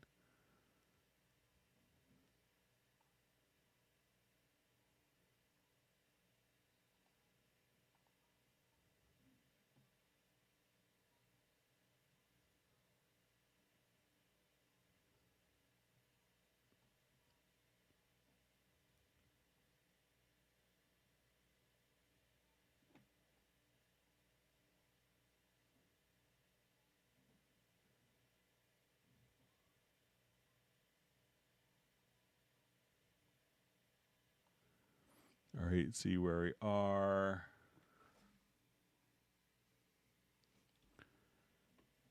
Okay, so I think I might be caught up.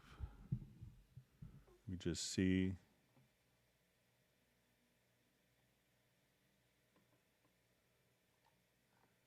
All right, thanks for all the great moderation. We're getting heavily attacked today by bots. All right. Okay, so we had some questions that were mailed in, so let me get to those.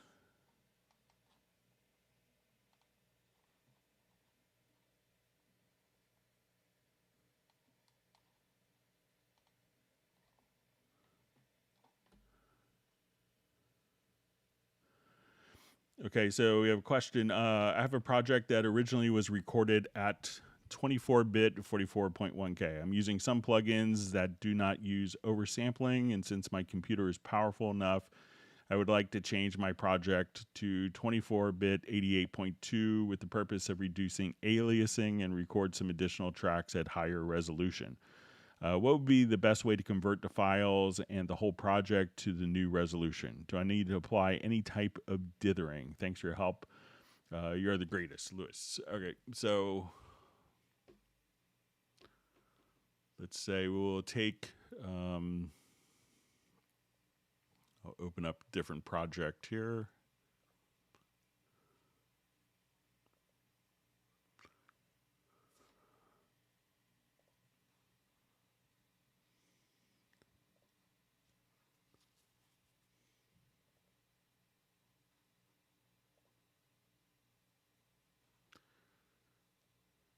Okay, so let's say our project here, we're at 44.1 and I wanted to change the sample rate. So let's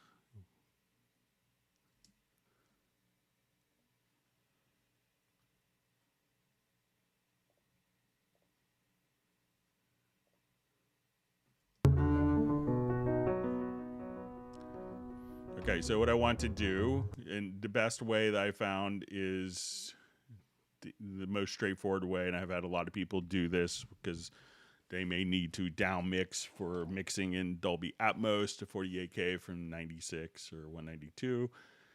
So I'm going to go to the project setup. So let's say I want to go to, I'm just going to do 44 to 48, but same principle will apply. So we'll go to our project setup from the project menu. We're going to change our sample rate here. We'll just do 88.2. All right. And then I'm going to hit OK. It says you want to convert audio files to the new rate. So we'll say convert.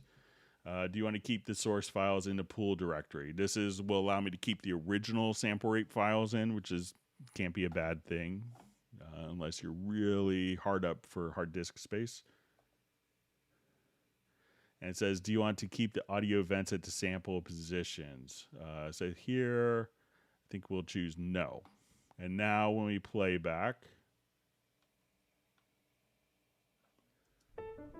same pitch as before, but now everything is at 88.2K resolution. So select all, just go to the project, to project setup, and then change your sample rate here. So it's probably yes, yes, no for the 3 prompts that come up. And if your project is in musical mode, you'd probably want to deactivate musical mode or render, if it's dynamically changing tempo, just render the file out before doing it, because you may have to automatically write new files if they are in musical mode.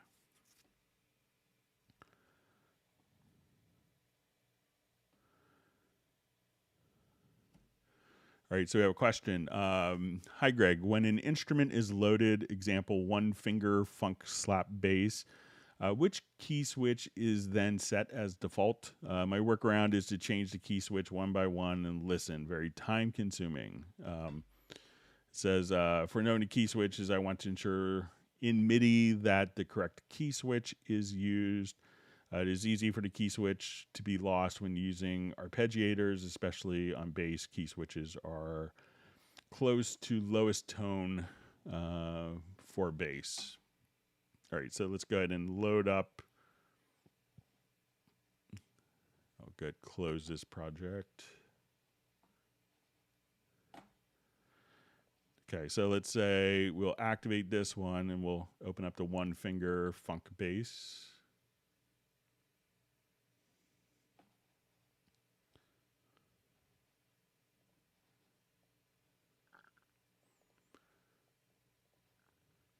All right, so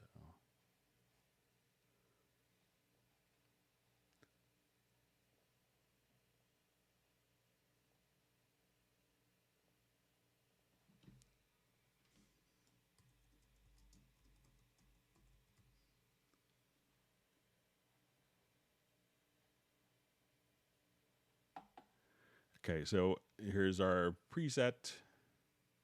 All right, so if you're running it within, directly within Halion, so we'll come over here. Okay, I'll switch this to the right MIDI channel.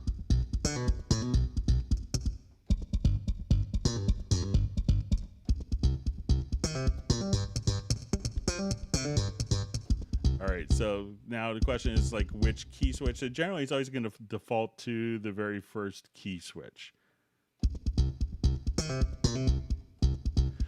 And one way to easily do this, if you run it inside of Halion, let's say if we just go to the actual part. So I'm going to just create a quick event here, double click, and then we'll go to the expression map. And you can say import key switches. So any of the expressions will now automatically be carried over. And then you could see the active key switch here. So now if we wanted to just kind of draw in a chord. So let's say we want to look at our key switches.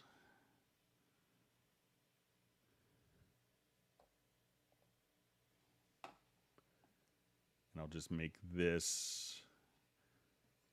So you could always see what the active key switch is, just looking right here at the particular key switch. So let's say I just want to put in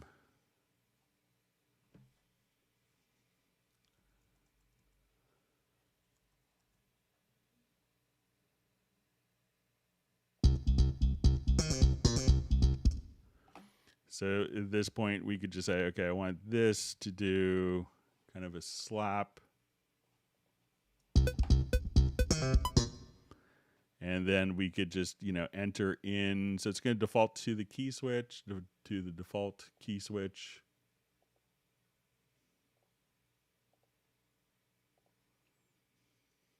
So now we should.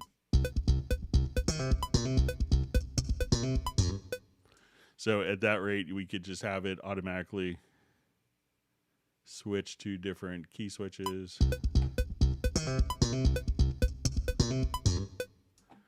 So, but generally it's, you know, so, you know, once you're in the MIDI editor, just go to the expression map here and import the key switch. And then you always have a little light indicating what is the currently active key switch there.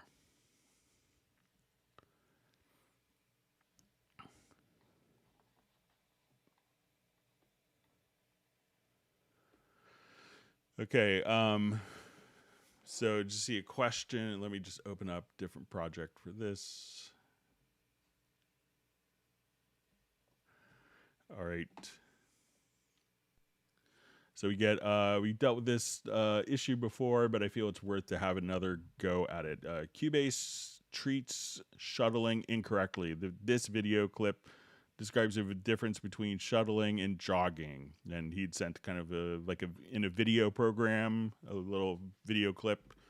So it says Cubase treats jogging correctly, i.e., when you stop turning the wheel, the movement stop. However, Cubase does not treat shuttling correctly. Cubase stops winding when the wheel stops turning. It should continue at the speed set by the wheel. See below. Try sitting and spinning the wheel through a 30-minute piece of music. You need a vacation after that ordeal. One more little thing, this is not mentioned in the video, is that the speed of the shuttling should be determined by how far the wheel is turned in either direction. Turning the wheel in the opposite direction should slow down the shuttling. One way of stopping the shuttle is to turn it all the way back, which could be a little tricky, but it's easy to overshoot and start shuttling the opposite direction. A better way is to simply hit stop in the transport controls.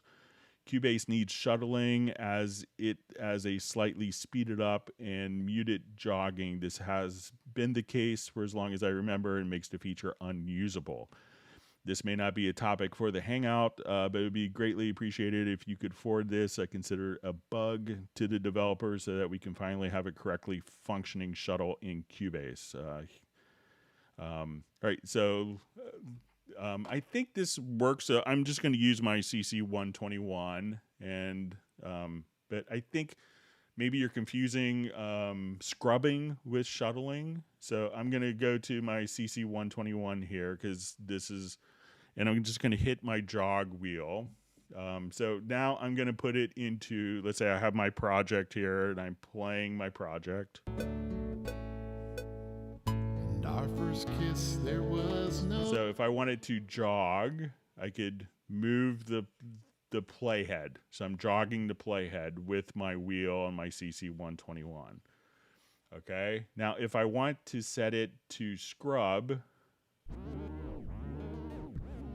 now it stops when the wheel stops. But if we put this into shuttle, now it's playing back the same speed.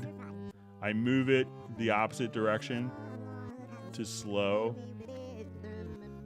the speed, just like you described. I move it more to one side, it plays faster, I let go. It's continuing to shuttle. Now, if you don't have a CC 121, you could do this shuttling. So I move it to the right. So if I want to play slower, I move it, like, let's say I move it clockwise. I move it slightly counterclockwise. And then if I hit stop, it stops. So it seems like it's functioning exactly as you describe. So again, if I'm in jog mode, and this is just controlling what the Cubase does already. So we have jog wheel that will jog the playhead. We have scrub mode. So when we come over here, scrubbing only stop. So, and that would be annoying if you had to do that for 30 minutes of music. But there's also a separate shuttle mode. So when I come here, so to go backwards, I move it counterclockwise. I move it clockwise slightly. And that changes the speed of the shuttle. But still going backwards. And then to stop it, I just hit the stop button. So I don't think that it's a bug. Maybe the control wheel that you're using isn't capable of transmitting that, but that all seems to be working as expected in the software. So let me know if that does, but it seems almost exactly what you described, Sven. So, all right, let's go back to our live questions. Thanks for all the great questions that have come in. And if you have learned something new, make sure you do hit the like button.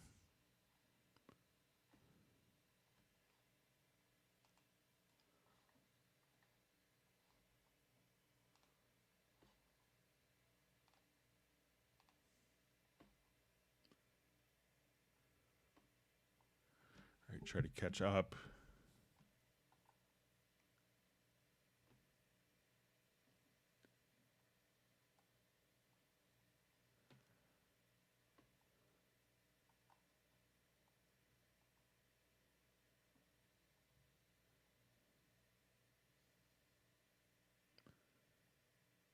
All right.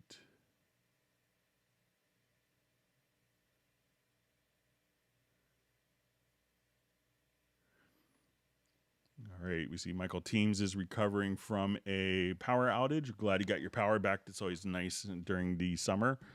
Yeah, we had like I think about an 18-hour power outage after a snowstorm in January. That wasn't fun.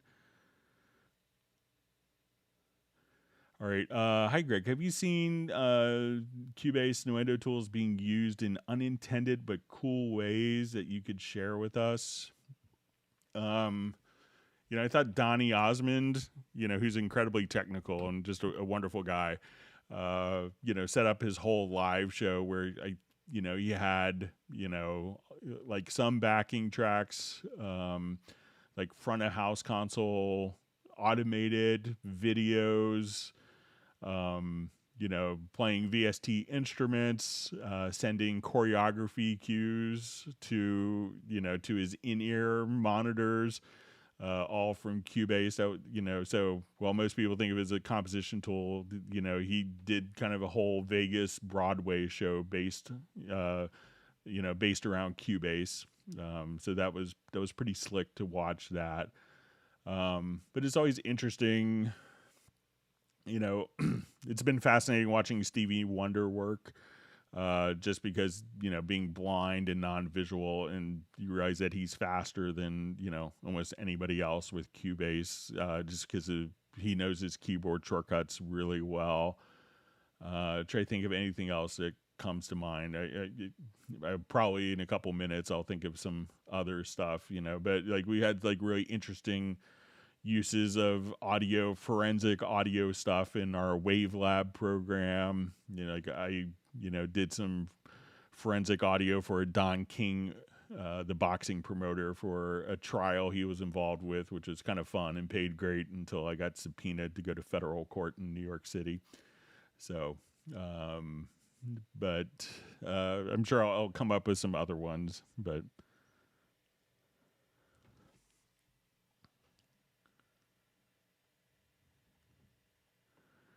All right, great to see Sable Winters on the live stream.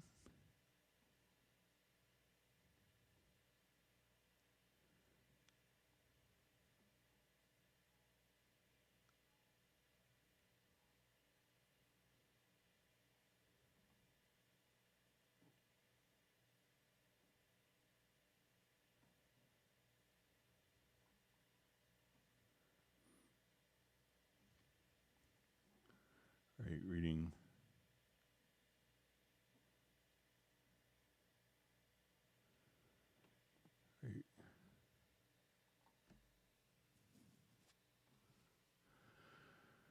All right, so we see Question. My band is tuned down a half step, E equals E flat. Is there a way to tell Cubase or Nuendo to operate in tune down modes so that E flat is treated as E?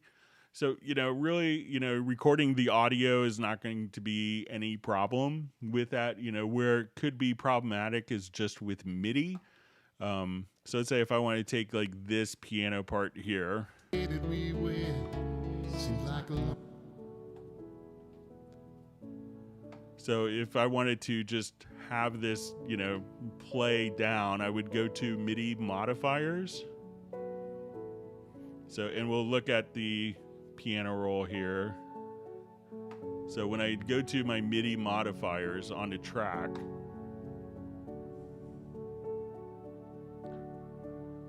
I could just transpose down from like down one.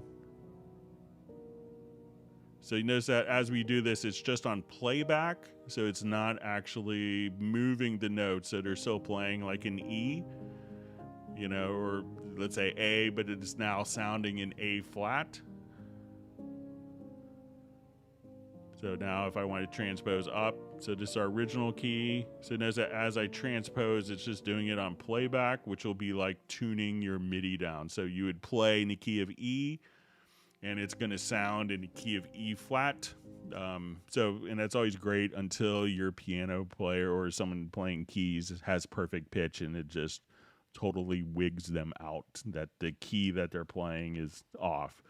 But if you wanted to, all of your MIDI stuff could just, use the MIDI modifiers and transpose it down one, and you still play in the same keys, recording the guitars and bass and vocals is just audio, so won't make any difference.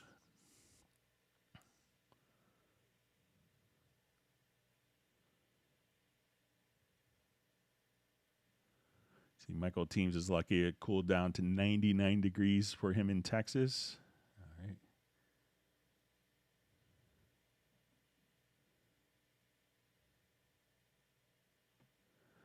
All right, so we see from PZ136, does key switch import from non-Halion VSTs, i.e. Contact? I don't think Contact has the ability to do that. I think it's available, but I don't think Native Instruments has implemented that functionality. So you could contact Native Instruments, see if they're going to be working on it, but I don't think it's actually limited directly, in any way to Steinberg Instruments. Just other companies don't implement the full feature sets of plugin capabilities.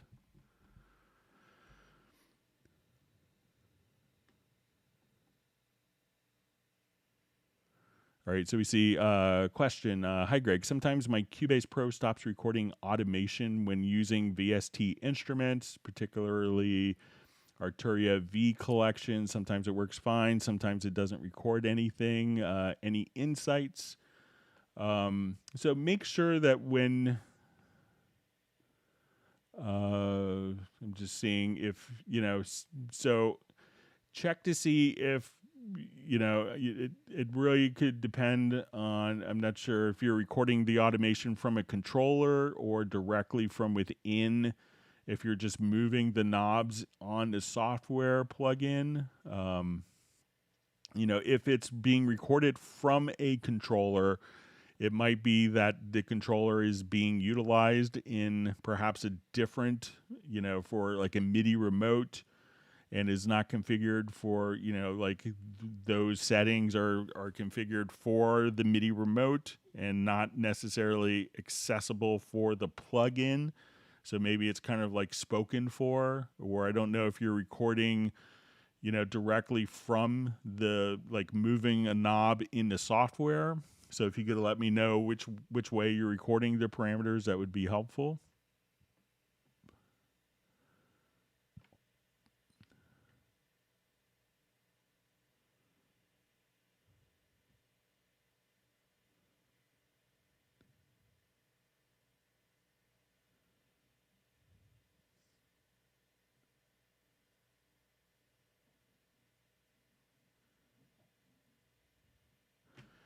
All right, so we see Halion follow-up.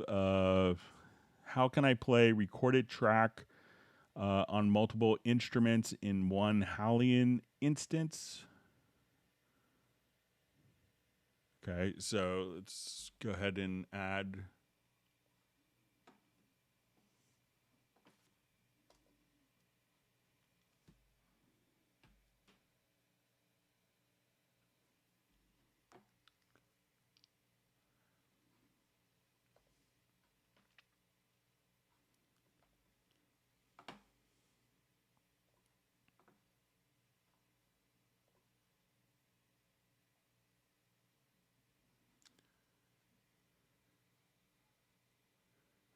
Okay, so let's say we will do.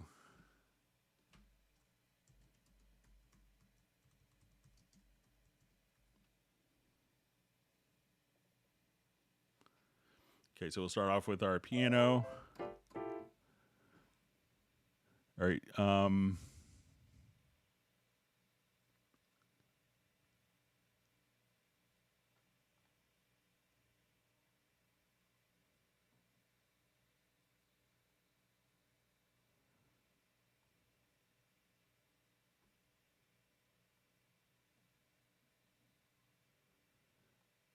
Okay. Okay, I think this may have been solved already.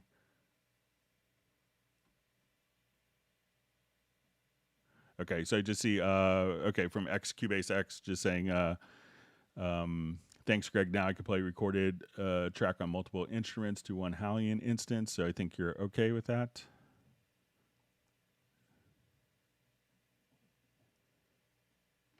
All right. All right. So we see a question. Can you please show me how to color the track names as opposed to the audio track files? Also, can you direct me on where to find the transpose button to change the key in audio files? Okay. So let's say you want to change how to color the track names as opposed to the audio track files. Okay. So let me jump here.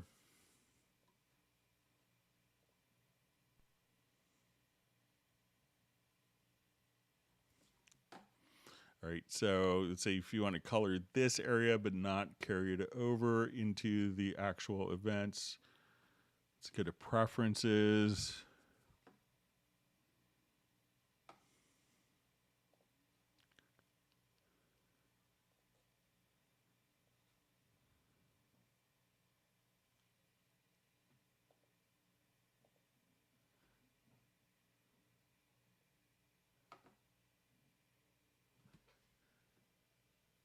Okay, so it kind of does the opposite, I think, of what you want to do.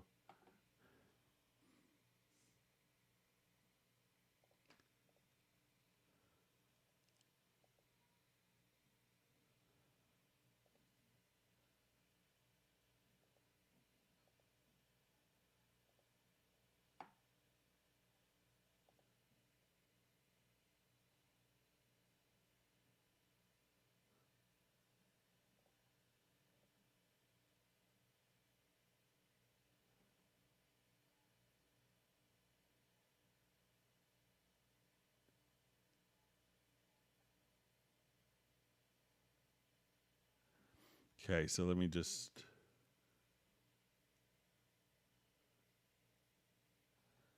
look over here. So if it's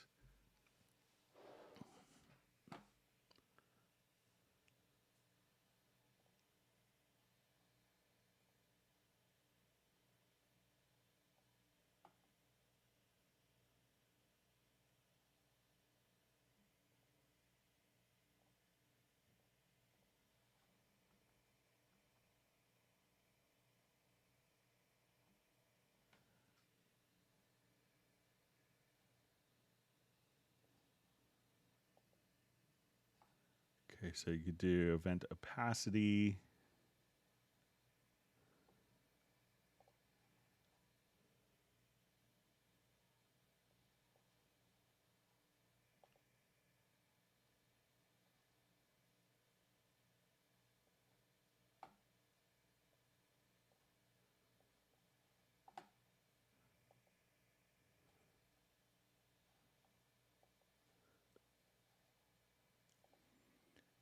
So I want to say.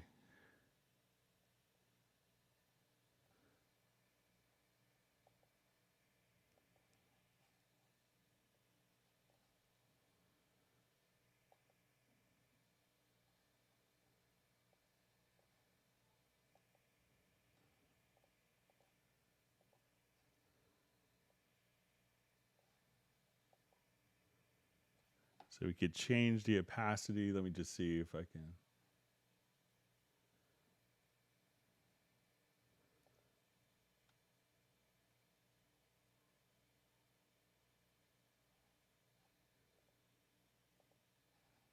Sorry, let me just.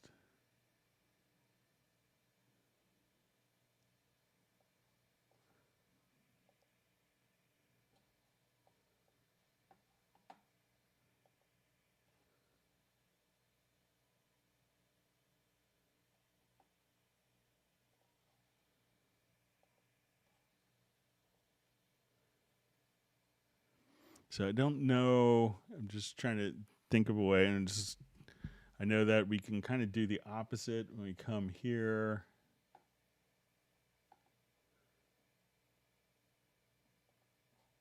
Let me just see if that.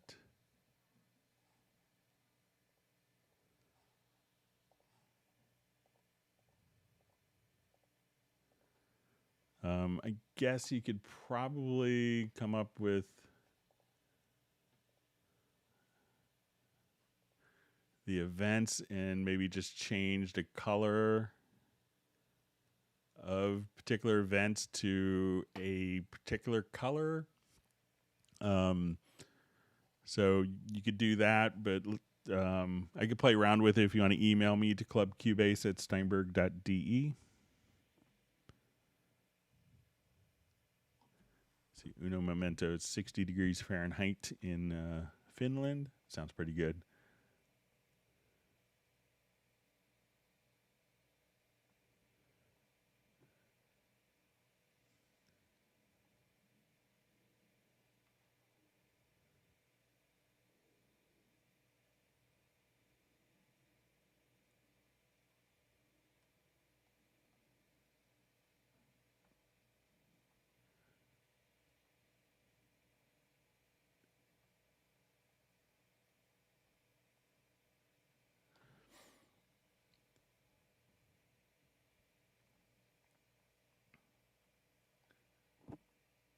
Okay. All right, so we have a question. Is there a way to show all audio mix downs on your computer? I always forgetting where it is. Is there a way to search for the audio mix down folders on your computer? So if it's wherever you particularly name the file, but if you do an export audio mix down, one of the things that you could do is, let's say we do an export audio mix down. And here we could just choose to use a project mixdown folder, and this way it will automatically be directly in the particular folder, and it'll be a new folder called mixdown folder within the project folder. So wherever your project is, wherever your project folder is, if we have this option checked, it'll automatically, once you do a mix down, the file will automatically be placed into the mix down folder within the project folder.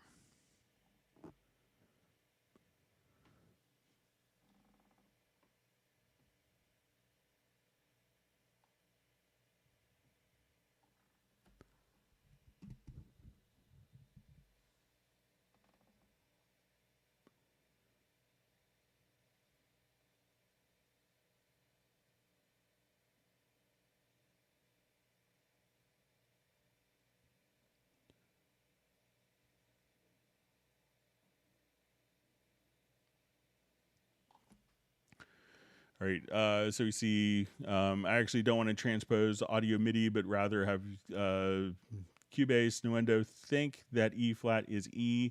Example, the chord track extracted from a live performance or using the pitch tools.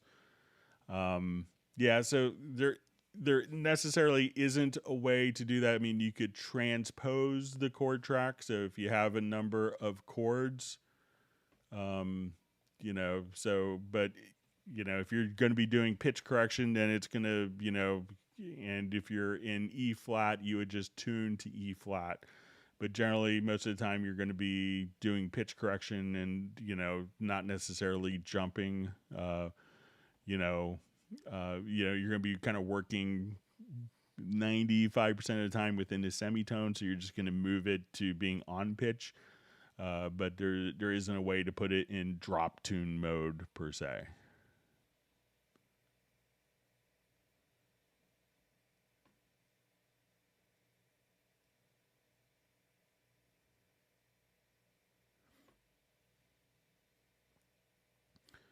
All right, so you just see, I guess this is about the Arturia. It says it's mostly mouse on software controls for the automation.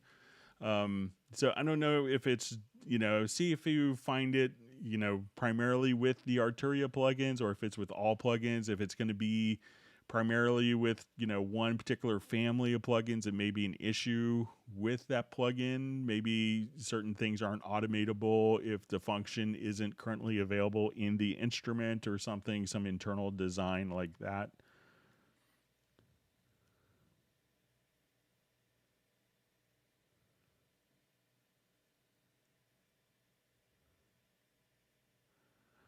All right. So we see as a supplement to Cubase, for those of us with a little hardware experience, would it be possible for you to do an independent tutorial featuring hardware sends, returns, and connectors? So I guess I could do one. I generally I don't have like a camera for filming with hardware, but I mean we could show kind of the concept. You know, we could create kind of like background information to kind of understand signal flow. So I could prepare a tutorial for that.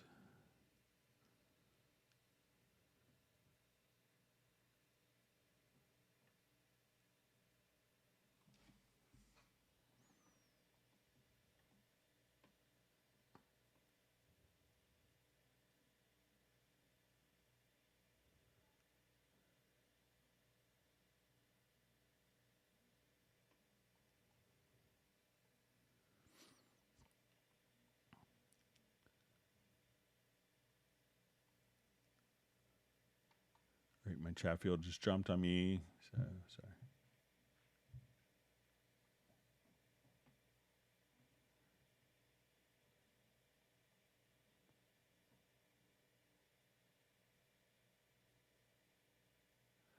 All right, so we see from Michael Teams. Hi, Greg. How to change the name on the audio track itself to match the new name on the inspector? All right, so let's say if I was here and if I wanted to change it on the event. So if you want to do this, I think if you hold down Control while this is open and hit Enter, that we could rename the events based on the track name. If we want to rename the audio file, we could just click here in the info line on the file name. So those are two different ways. So if you wanted to carry this name over to the event, if that's what you want, Michael, just hold down Command or Control plus Enter, and that will rename the event based on, excuse me,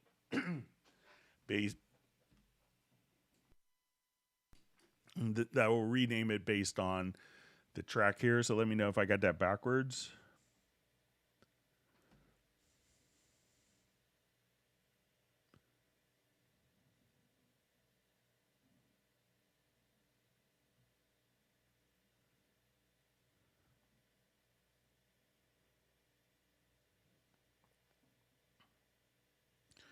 All right, so we see I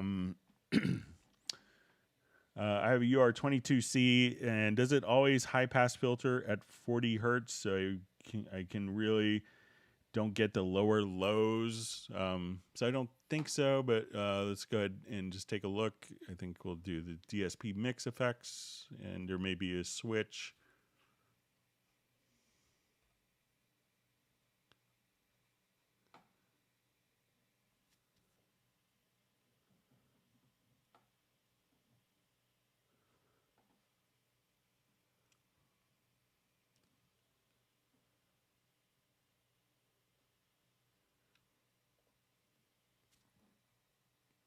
So you could have a high pass filter.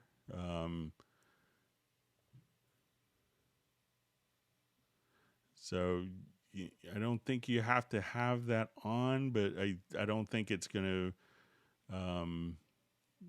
So I think you could enable that. Let me just see if we. And I think that's for the onboard DSP. So let's say if I want to add an audio track.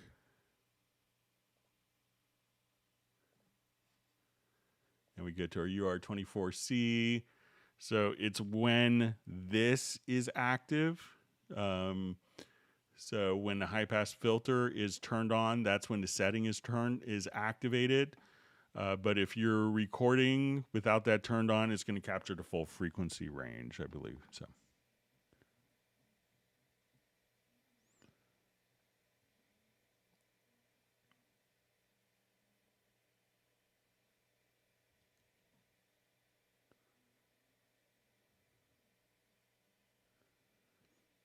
All right, you see Spike Williams says his question about audio clips matching or not. BPM encouraged me to work with a sampler track, which worked perfectly. So I learned a valuable lesson. Cubase 12 Pro is awesome. So.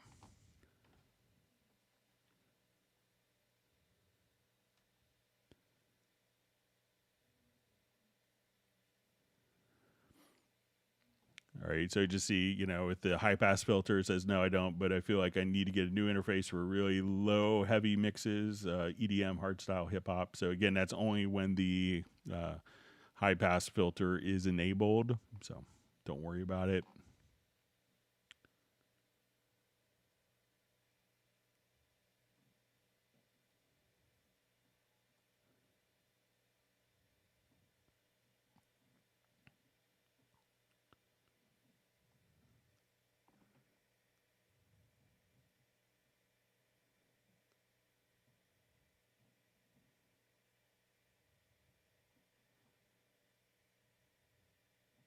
All right, so we see a question. Is there a way to transpose the values less than a semitone? I know Halion can fine-tune instruments, but what about other tracks in Cubase Pro 12? So if you wanted to do that, so let's say, I'll just revert this.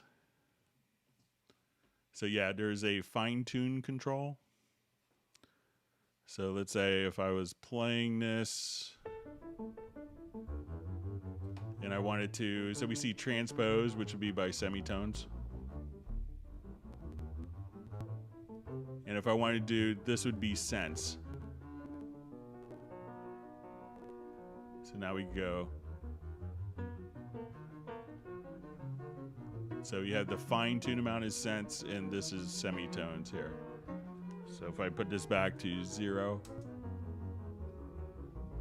let's make it 99 so you can hear the change. And back to 0. Let's say minus 99.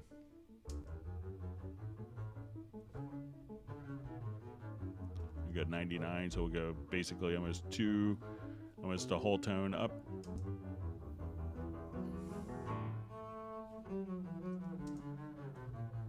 So just use the fine tune control.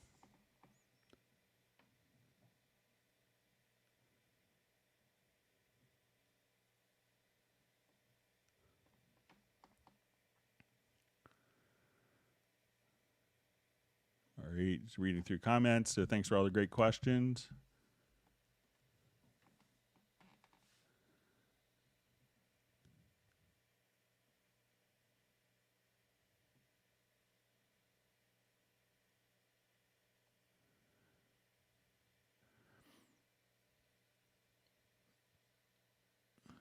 Okay, so we see, can you use the chord track for guitar? It freezes sometimes. What kind of instruments can you use the chord track for? I'm a beginner with the chord track. Could you take some time with you, Greg?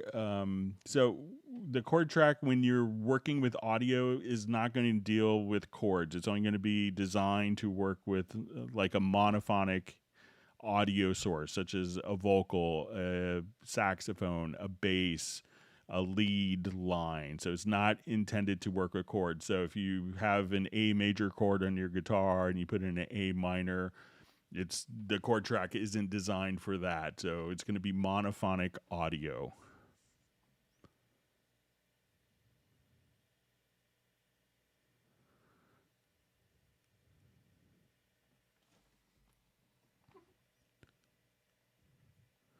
All right, do I need to buy Cubase Nuendo? Does Nuendo have better chord track feature? Does Cubase Dorca? I really want the chord track feature in all my new work. Like I said, I'm a beginner. So the chord track functionality, it isn't the same in, obviously we'll have chords inside of chords inside of Dorco, but it doesn't necessarily have the chord track, and the functionality between Cubase and Nuendo with the chord track will be identical.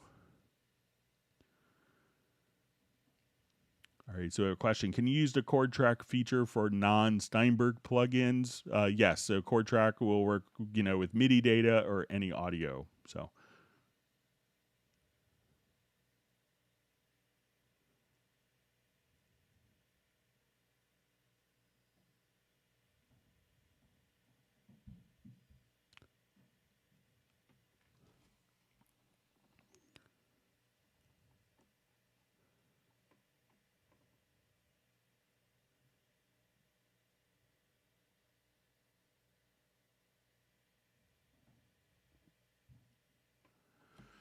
All right, so we see I'm about to start working on an 8.5 hour long mix project. Does Cubase or Nuendo have any useful tools for managing projects on this scale, or do you have any thoughts on it, or anyone else? So one thing I would do, so if it's an 8.5 hour project, I don't know if it's, let's say if it's kind of broken down into like different songs. So let's say, okay, we have this.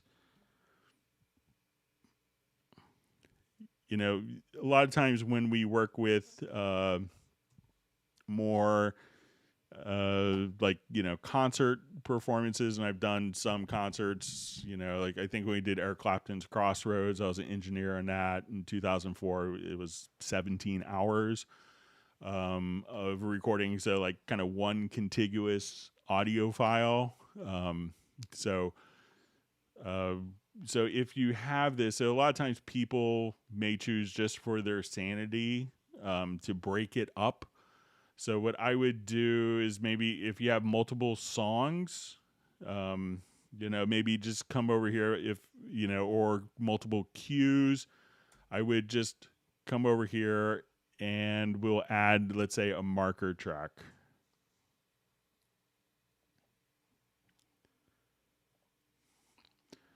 Okay, so I'll just add another, we'll just do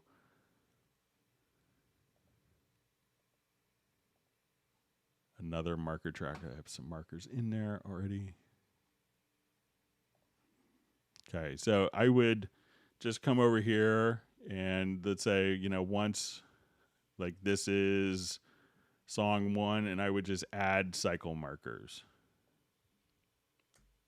All right, so just come here. Okay, this is, break it down into little different sections, and then we could just add markers. So, find your in and out points and add cycle markers, because you're probably not going to actually mix down and deliver an 8.5 hour file. So once we have our cycle markers set up, what I've seen some people do is, take, so let's say we have, hold down, I think it's Control or Command plus Shift.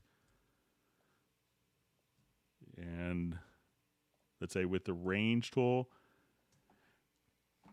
And even if you come and just say, okay, just to have different projects, we could say, I want to get a range. So let's say I just want to work on this part right now. And I could just kind of crop like the selected range out of, so you say, okay, I'm only working on this. Come to your crop range and crop, and then you could delete everything before and after. Once you do that, other things that are good to do on extremely long projects. So if you have the markers here, you could have, if you wanted to, do backups of only, because no one wants to do like a 56 track, 8.5 hour backup. But if we do an export audio mixdown, we could say, okay, I want to take all of my tracks, choose multiple, and let's do multiple audio channels, and I want it on cycle markers.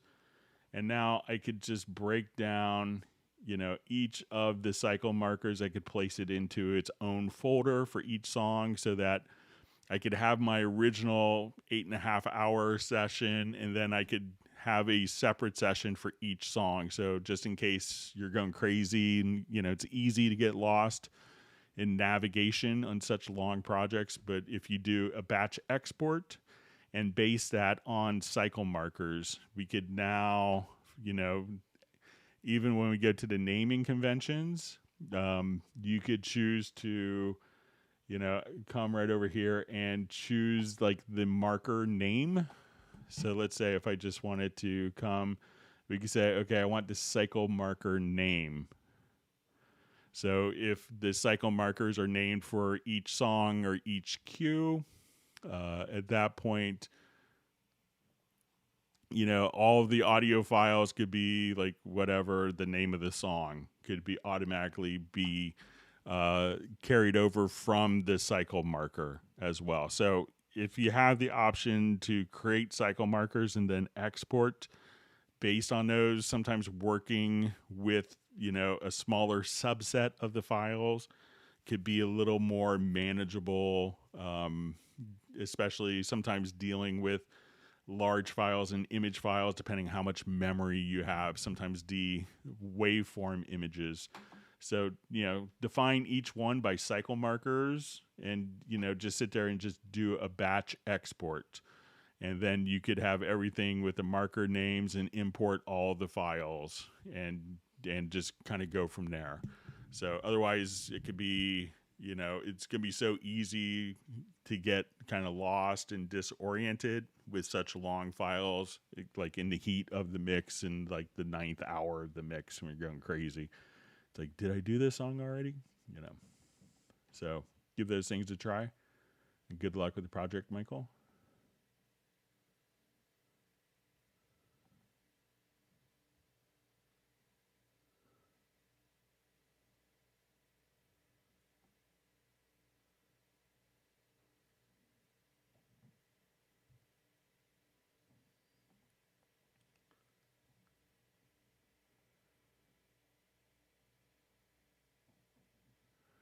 All right, so we have a question. Hi, Greg. Can I produce music with Nuendo the same way as Cubase? And does both systems have the same performance? So generally, the performance will be identical in all the features of Cubase, I think, except for VST Transit, which isn't used so much, are in and available in Nuendo. So in previous versions, it used to be like you could buy the Cubase features as an add-on, and they stopped that. So everything that's in Cubase basically is inside Nuendo.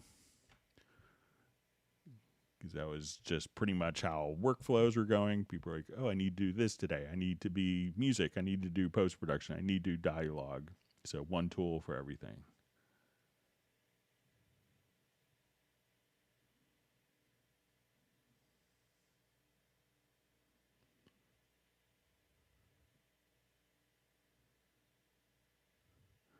All right, so I see Kevin just asking if he could do a Zoom with me. So maybe Thursday afternoon, I might have some free time, Kevin, if you want to reach out.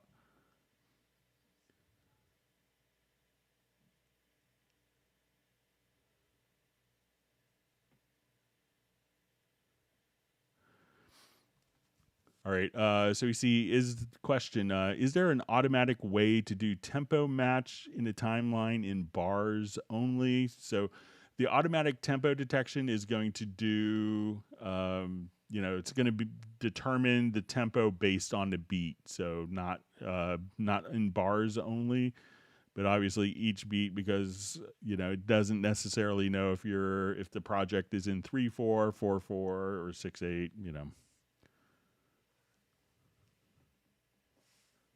So since bars can be more dynamic than the beats, that's why they kind of made sure it was very consistent and could be used for different meters.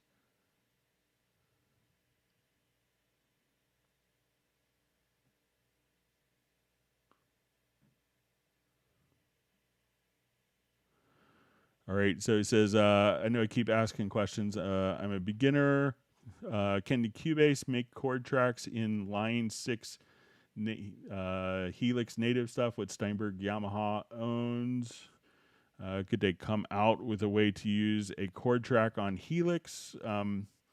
So, the Helix is a processor, so the chord track, can send. So I'm not sure if you want the chords, like maybe a harmonizer, to work in the Helix for the Helix to follow the chord track for different pitch shifting algorithms. I'm not sure if the Helix, I have the Helix native, but I don't know if it's if there's a way for, if I'm not sure what you want to do, if it's like, I could see maybe for the pitch shifting, if it could follow the chord track. But it could theoretically do that, but I'm not sure if that's the highest priority for Helix or if Helix has that capability. But let us know if you just wanted all the harmonies to, like a harmonizer to work. We're all kind of in the same parent company. That's correct. But I'm not sure how, if the Helix is, designed to listen to MIDI input.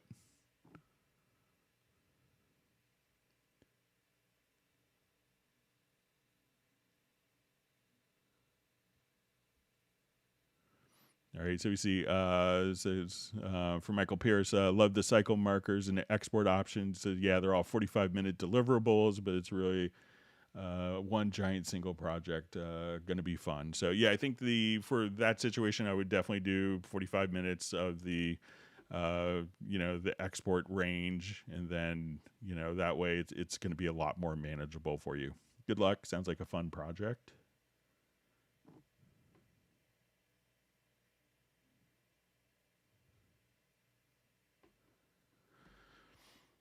All right, so we see question: is there a way to zoom in by moving the mouse up instead of down? So I think it really is tied to your system preferences. So if you have natural scroll enabled, so if I wanted to on a Mac OS, if I come here to let's say see if it's on the mouse or the. Sorry, let me just close this.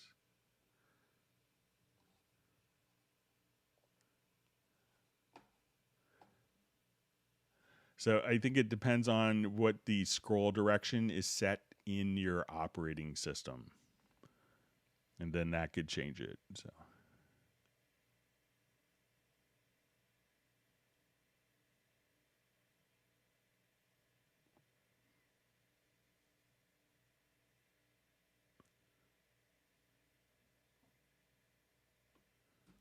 All right, reading through different comments. Thanks for all the great questions.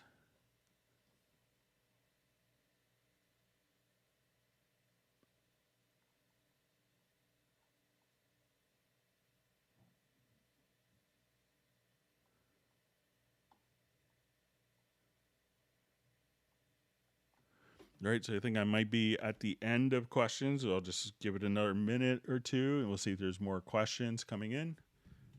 Apologize for all the moderation that Jazz Dude and Agent K had to do today.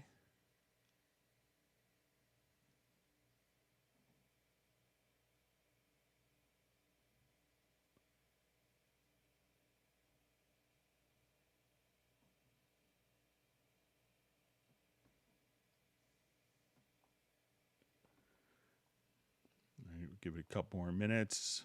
And there's usually a bit of a delay from when I speak to when it's broadcast.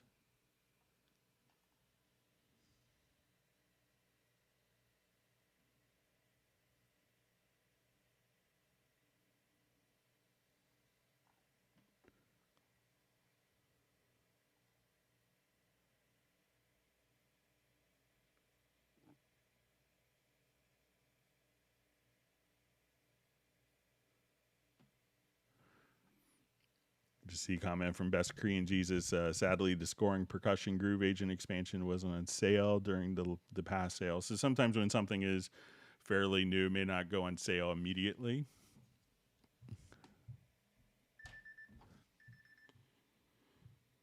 All right, so I see a question from Harry Hem.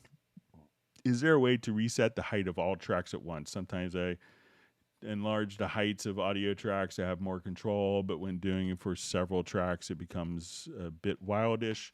So if you just grab the bottom of one track while holding down Control or Command, that will resize all of the tracks. I think if we have maybe multiple tracks selected, so let's say if I come here,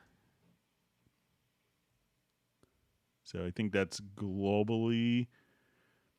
So we could just do it just like so. And if I think multiple tracks are selected, let's say these, I could resize without a modifier key.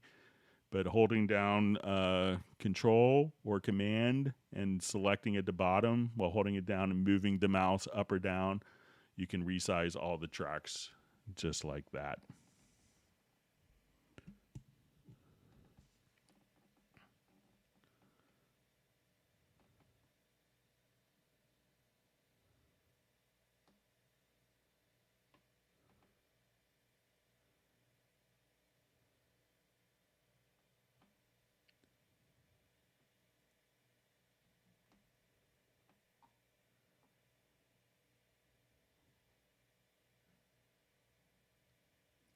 All right, so we have Cubase X just saying apologies. Another question. So no apologies for asking questions. That's exactly what we do on the live stream. Everyone asks questions. So I have a keyboard sending aftertouch CC, which I don't need on all those multiple tracks. Is there a way to quickly erase all that different aftertouch CC data fast? So if you have like a whole bunch of aftertouch, it's kind of a notorious thing. It's kind of annoying for a lot of people, but let's say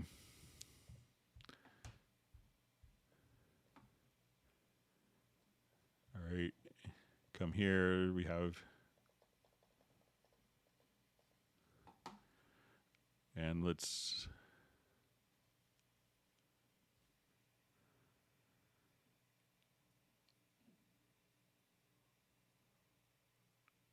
all right, so we'll just come here. So we have gobs and gobs of aftertouch. So I think that there's always been a popular logical editor preset, but if we just come over here, you could just say delete controller, and I'm sure that there's a preset for it. So let's just say aftertouch.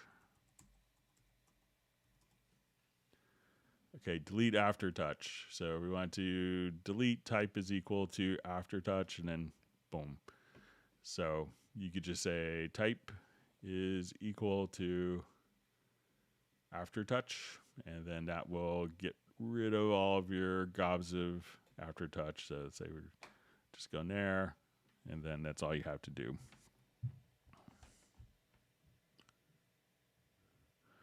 See, Best Green Jesus, thank you so much for that Zoom trick, Greg. So.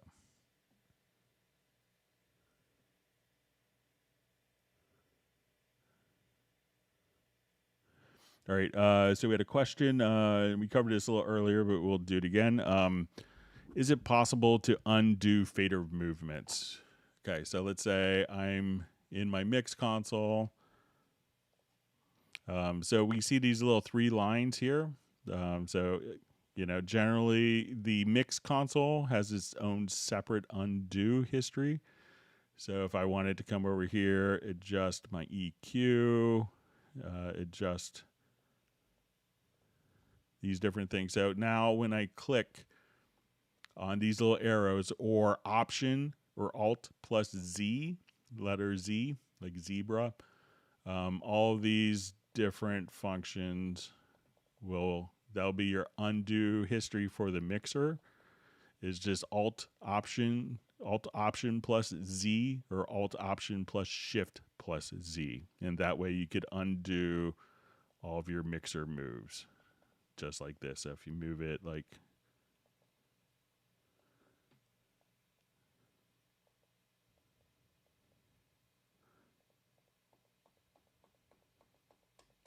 so just like that.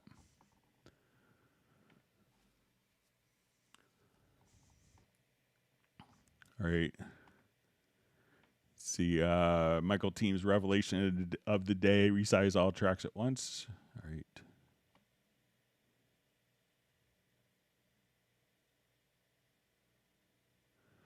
Okay, so we have a question from Dynamic Rockers. Hi, is there a way to stretch an audio event right boundary further, further its initial length? Struggle with that to make events longer. Okay, so let's say.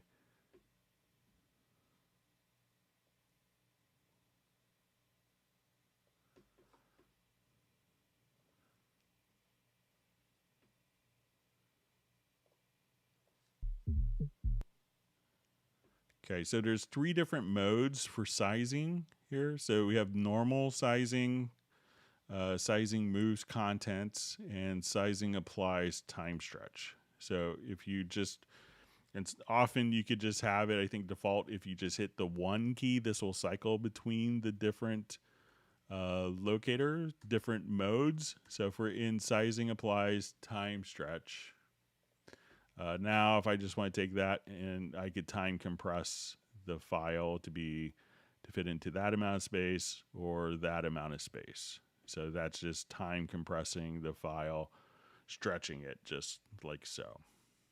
So just switch this to sizing applies time stretch and then resize by the bottom handle.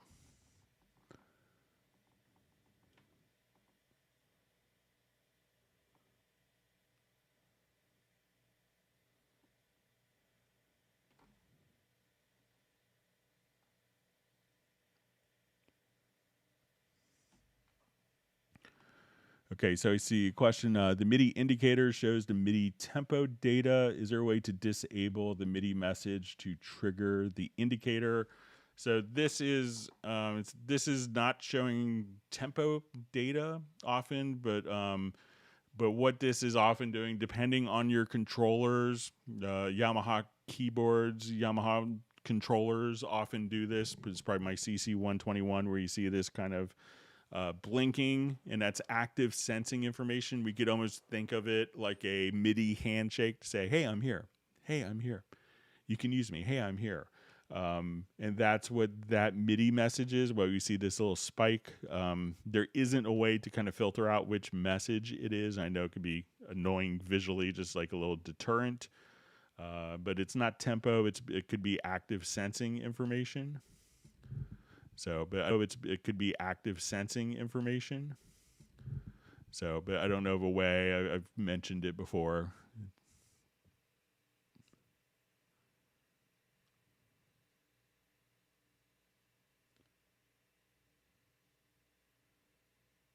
All right, reading through some more comments. See, Michael Teams needs more cowbell.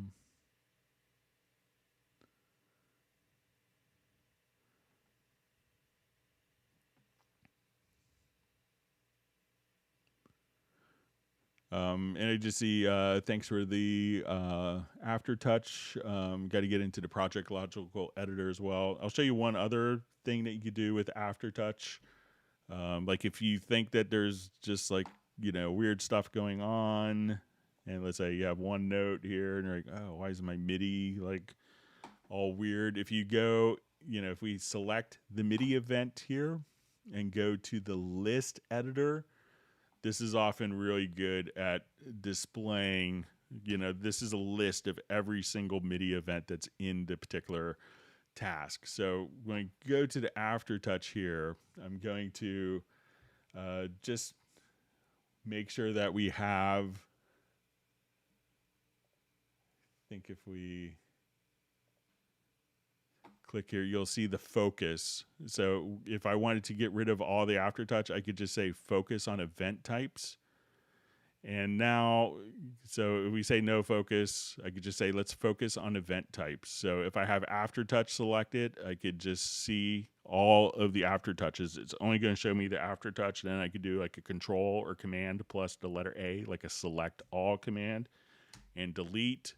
And that will, so if you have other messages and you don't know what it is, you could just, often the list editor is really good at kind of surgically going through and exposing all different MIDI messages that are in a track that may not be as visible.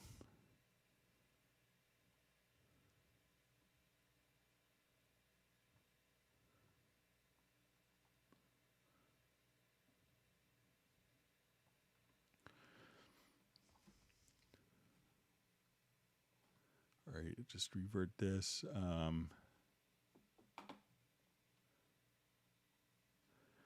right, so we just see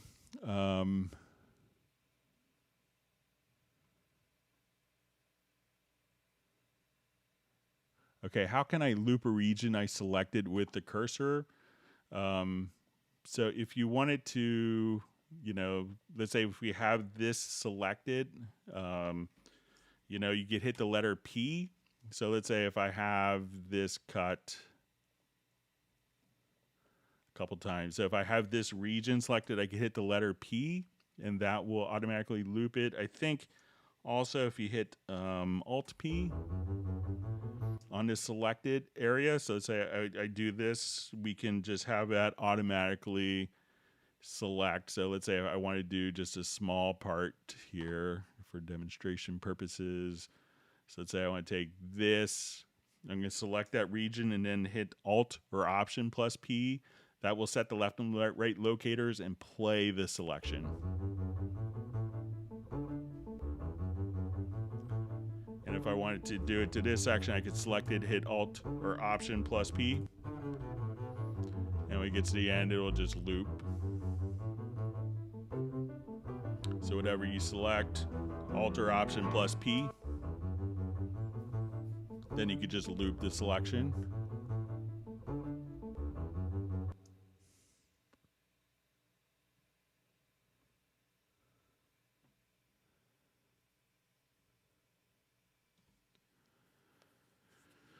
Okay, so we see a question. What are the uses of direct routing? Why not use sends? Because sometimes when we're doing sends, let's say, okay, so we look at our direct routing. We'll come over here to racks, and let me just...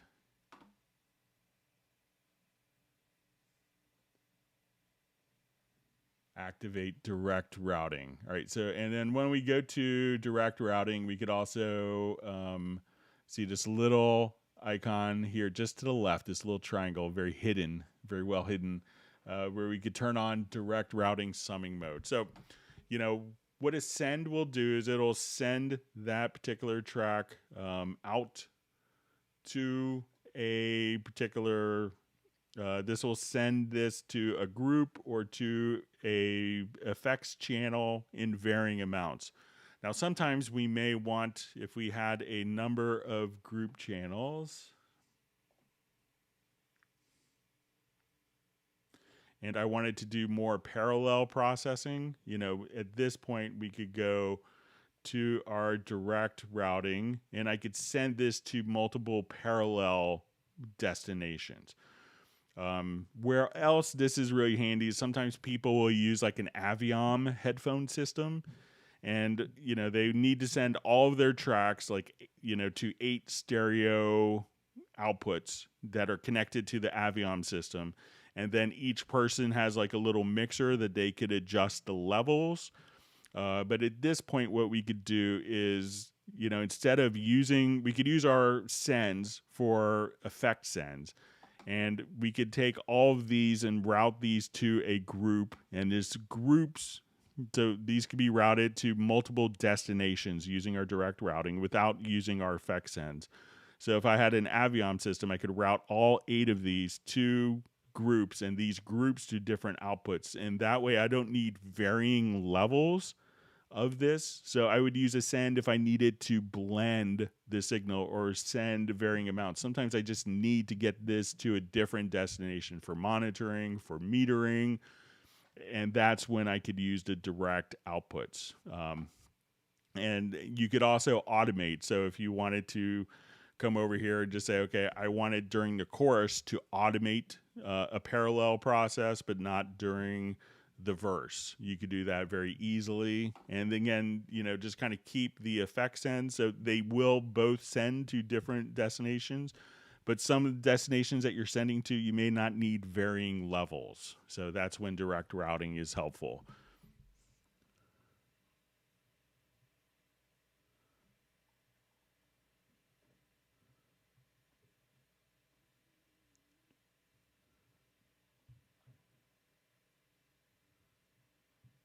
Okay, reading through comments.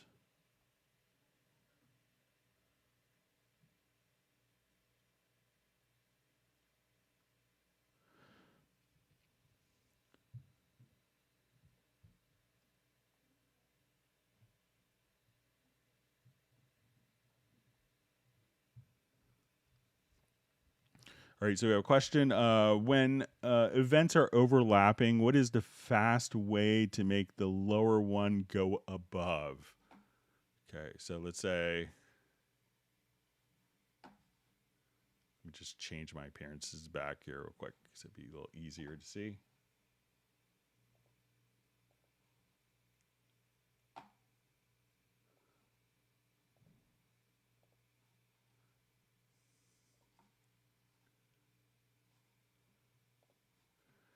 Okay, so let's say I have, we'll go all Christmassy.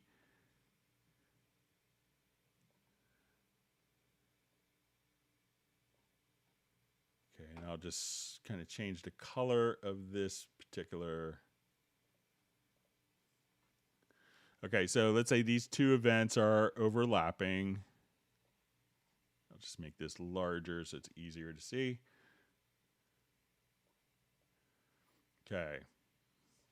So if I just wanted to switch, now I think if you even go down to the bottom here, that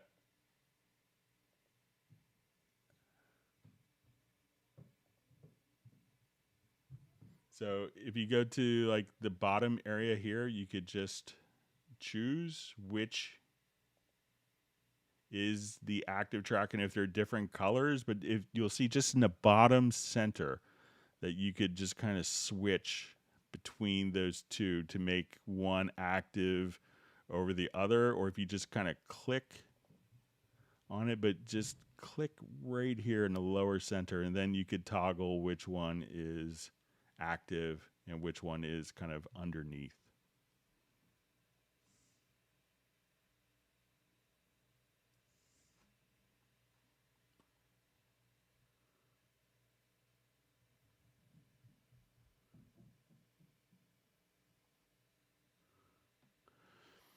All right, so we see a question. Is there a way to have more than one chord track at the same time in a Cubase? In a Cubase back or export file? If so, how many can you have at once? I really want to learn some new chord tracks. So if we have chord tracks, there's a single chord track available on each project.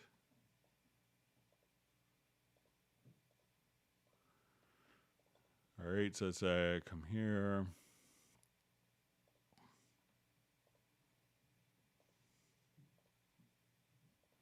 All right, but in my single chord track, I could have track versions. So I could say new version, or if I wanted to, and have different chords here.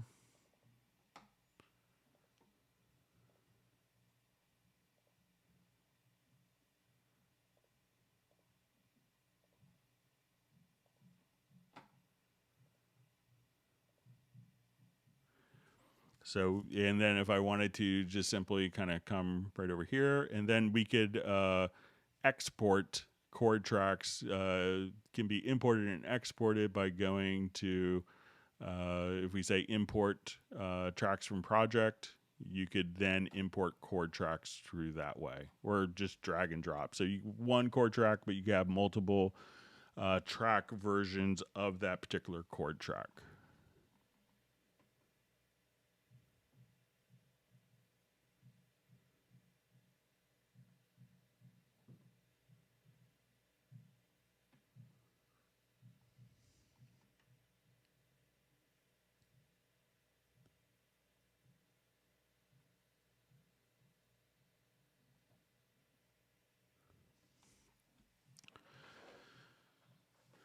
All right, so we see a question. I have a question about the MIDI CC. Can you reroute those values to different parameters, perhaps onto different tracks? So if you wanted to, remap, I'm not sure if you want to remap CCs, but if we come over here, let me just add an instrument track quickly here.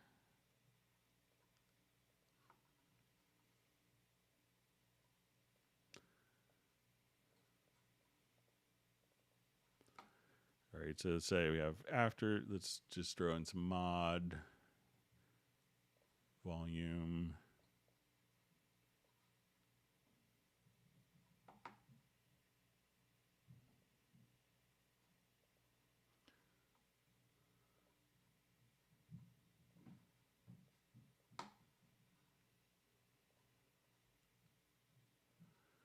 All right, so let's say we have these. So we have CC data. We'll throw in a note for good measure. All right, so if we send this out, so I think if we go to the MIDI inserts that we can,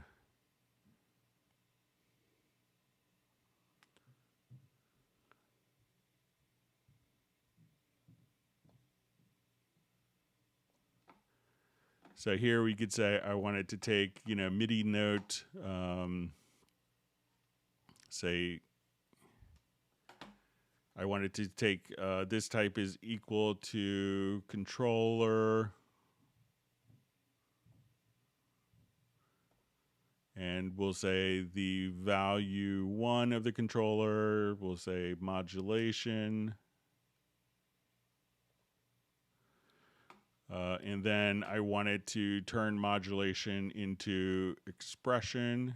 So we could now just come over here and say value 1, we want to go from CC1 to CC10. So I'm going to add 10, or CC1 to CC11 rather. So now at this point, we could take that CC data and transform it in real time. If we start with a MIDI track with an instrument loaded on it, you could now say, okay, I want to take this MIDI track and take MIDI send, and I could do the same kind of transformer. So I say, okay, let's take transform CC1.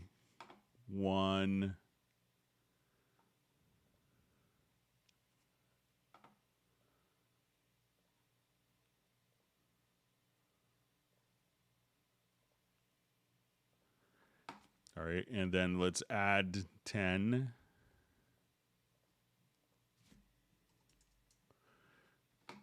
So now I could say, okay, we're going to turn this on, and I wanted this to go to my instrument track. So at this point, I could send this to other tracks. So I could say, okay, we're going to take this CC1 and send it to CC11 on this instrument track. So check out the transform plugin.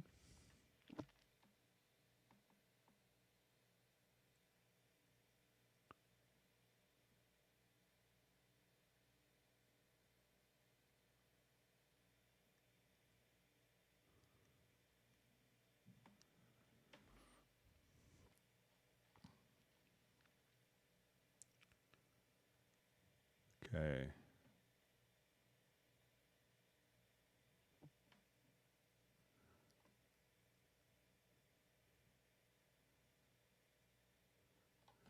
All right, so we have a question. If you can have more than one chord track of a render mix down, will it show up different colors in chord tracks? If you can have more than one chord tracks, will it make new colors? You can make new colors. So each chord track, so I'm not sure, each chord track can be set to different colors. So if I wanted to come here and have this track version,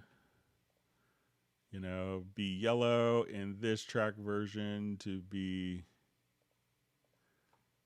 kind of pinkish. I could now just see each of the track colors, but again, it's generally the chord track. I'm not sure what you're expecting the chord track to do a render mix down to do, Kevin.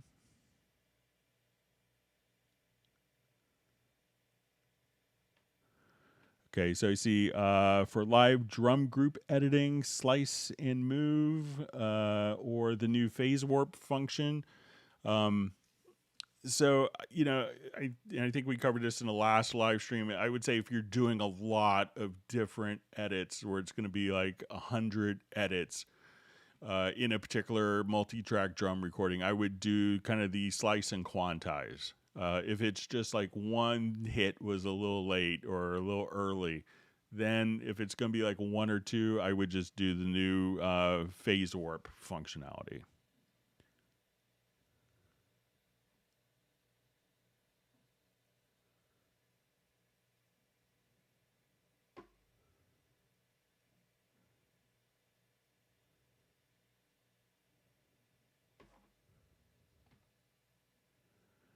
All right, so I see I misunderstood Jay Hatchie's question about lining up in the reference track. So maybe if you want to send me an email, if you want to do like a quick Zoom thing so we could talk through it a little more. All right.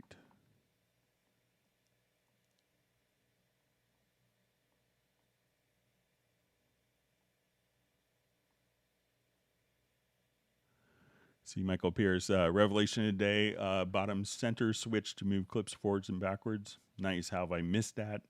So yeah, I have to watch all those little tutorials I do as well. I showed like everything you do with like the combination selection and range tool in the video a couple months ago. So it's like 12 minutes of different edits. So all sorts of good stuff in there.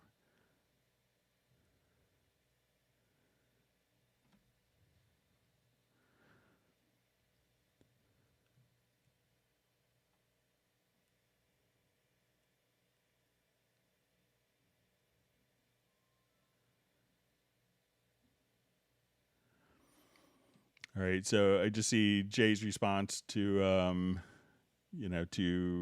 Best Korean Jesus says, Jay's just mentioning he does hard house and techno at BPMs from 140 to 160. My problem is if I produce a track at 150 beats per minute, import a reference track at a different BPM, I never get it to match all the way to the end.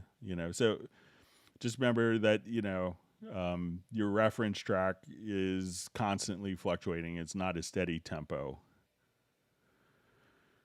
All right, so we have a question. Try to use Waves Tune and got a Rewire is not installed error. Then I read that Cubase 12 no longer supports Rewire. What can you tell me about that? So Rewire was dropped from development from, I guess it's Reason Studios or Propeller Heads. So it's a discontinued technology.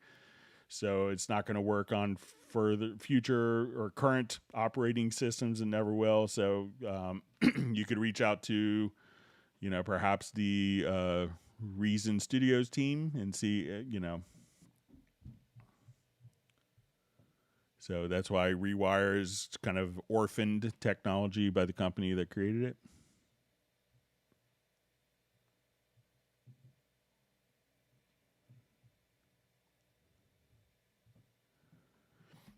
All right, so let me switch projects for this next question. So I see when editing, so question, when editing MIDI note velocities in a dense group, it could be difficult to pick out a particular note's velocity, or can can they be easily toggled in some way to bring each note to the top? So what you could do is, let's say if we look at like a piano part here, and we have a chord. So you look at the velocity representation and you're like, oh, that's really helpful. Which velocity?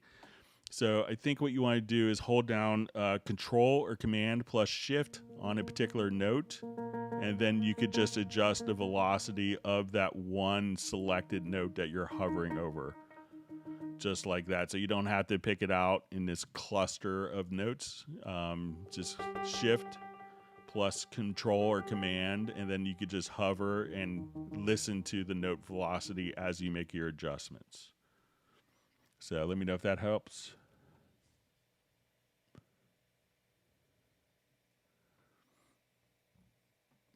See how we're doing on time. So we have about 8 minutes. Thought we were going to end early, but oh well. All right.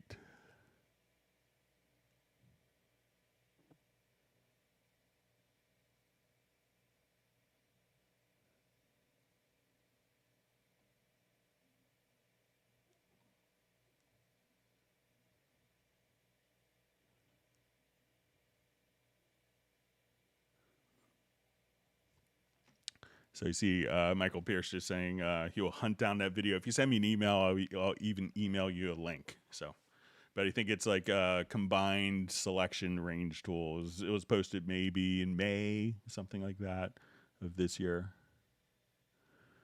All right. So you see Kevin says, can we Zoom today? Greg said, no, I have to kind of have dinner with my family and then work on the index. So I said maybe on Thursday.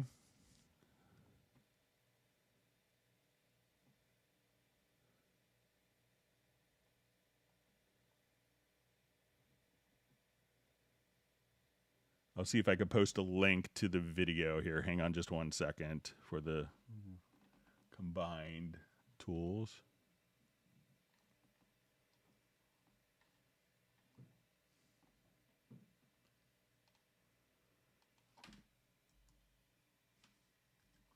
Bear with me just for a moment.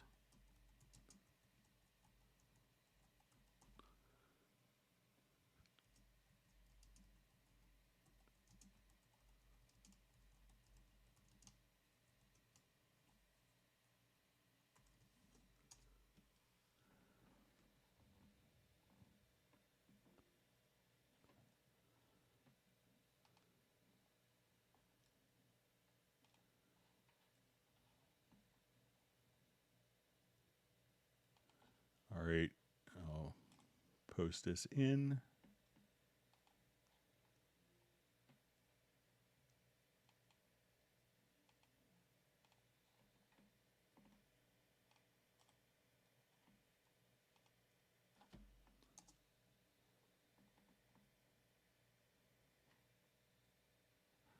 I may have to do it. Hang on. See if it took.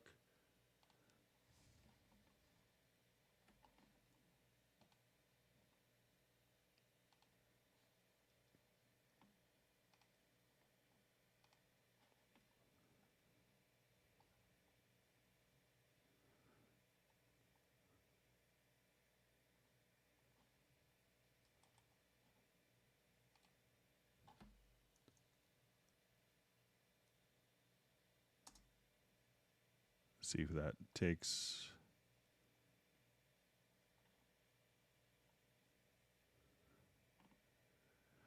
All right. All right, you see Best Screen Jesus is a transformer is a cool function I had no idea about. Yeah, so you can think of it almost as a MIDI plugin that is the input transformer in a MIDI plugin. So.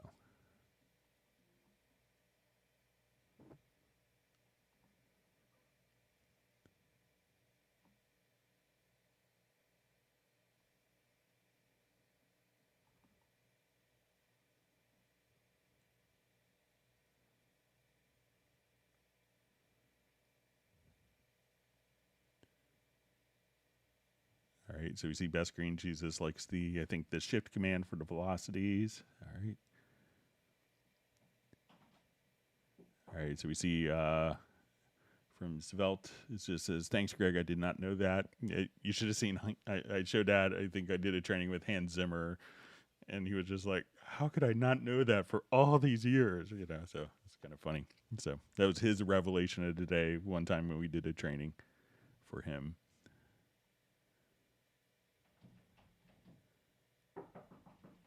Hang on just one second. My son's knocking.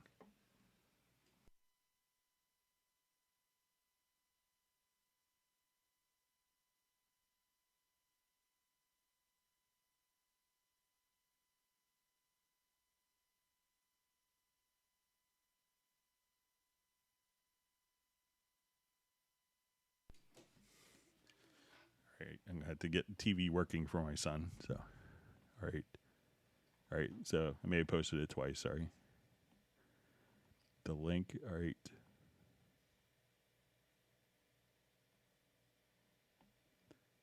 All right. You see the control/command shift, and the velocity was also well received by Cubase X. All right.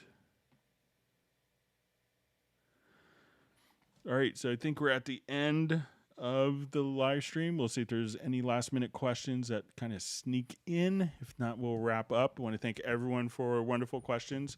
We'll be doing this again on Friday, starting at 1 p.m. U.S. Eastern Time, so same time as we started today. And if you need to send questions in advance, you could send them to clubcubase@steinberg.de. We want everyone to stay safe and healthy. We're glad that Uno Memento is doing better, and Brian Sawyer, I hope, is doing better from his COVID that he got a couple weeks ago. And we hope everyone's families weren't affected by it. We need everyone to stay healthy and strong and make wonderful music. All right, and with that, we will, I guess, go ahead and wrap up. Thanks for all the great questions. And we'll see everyone back on Friday. Goodbye.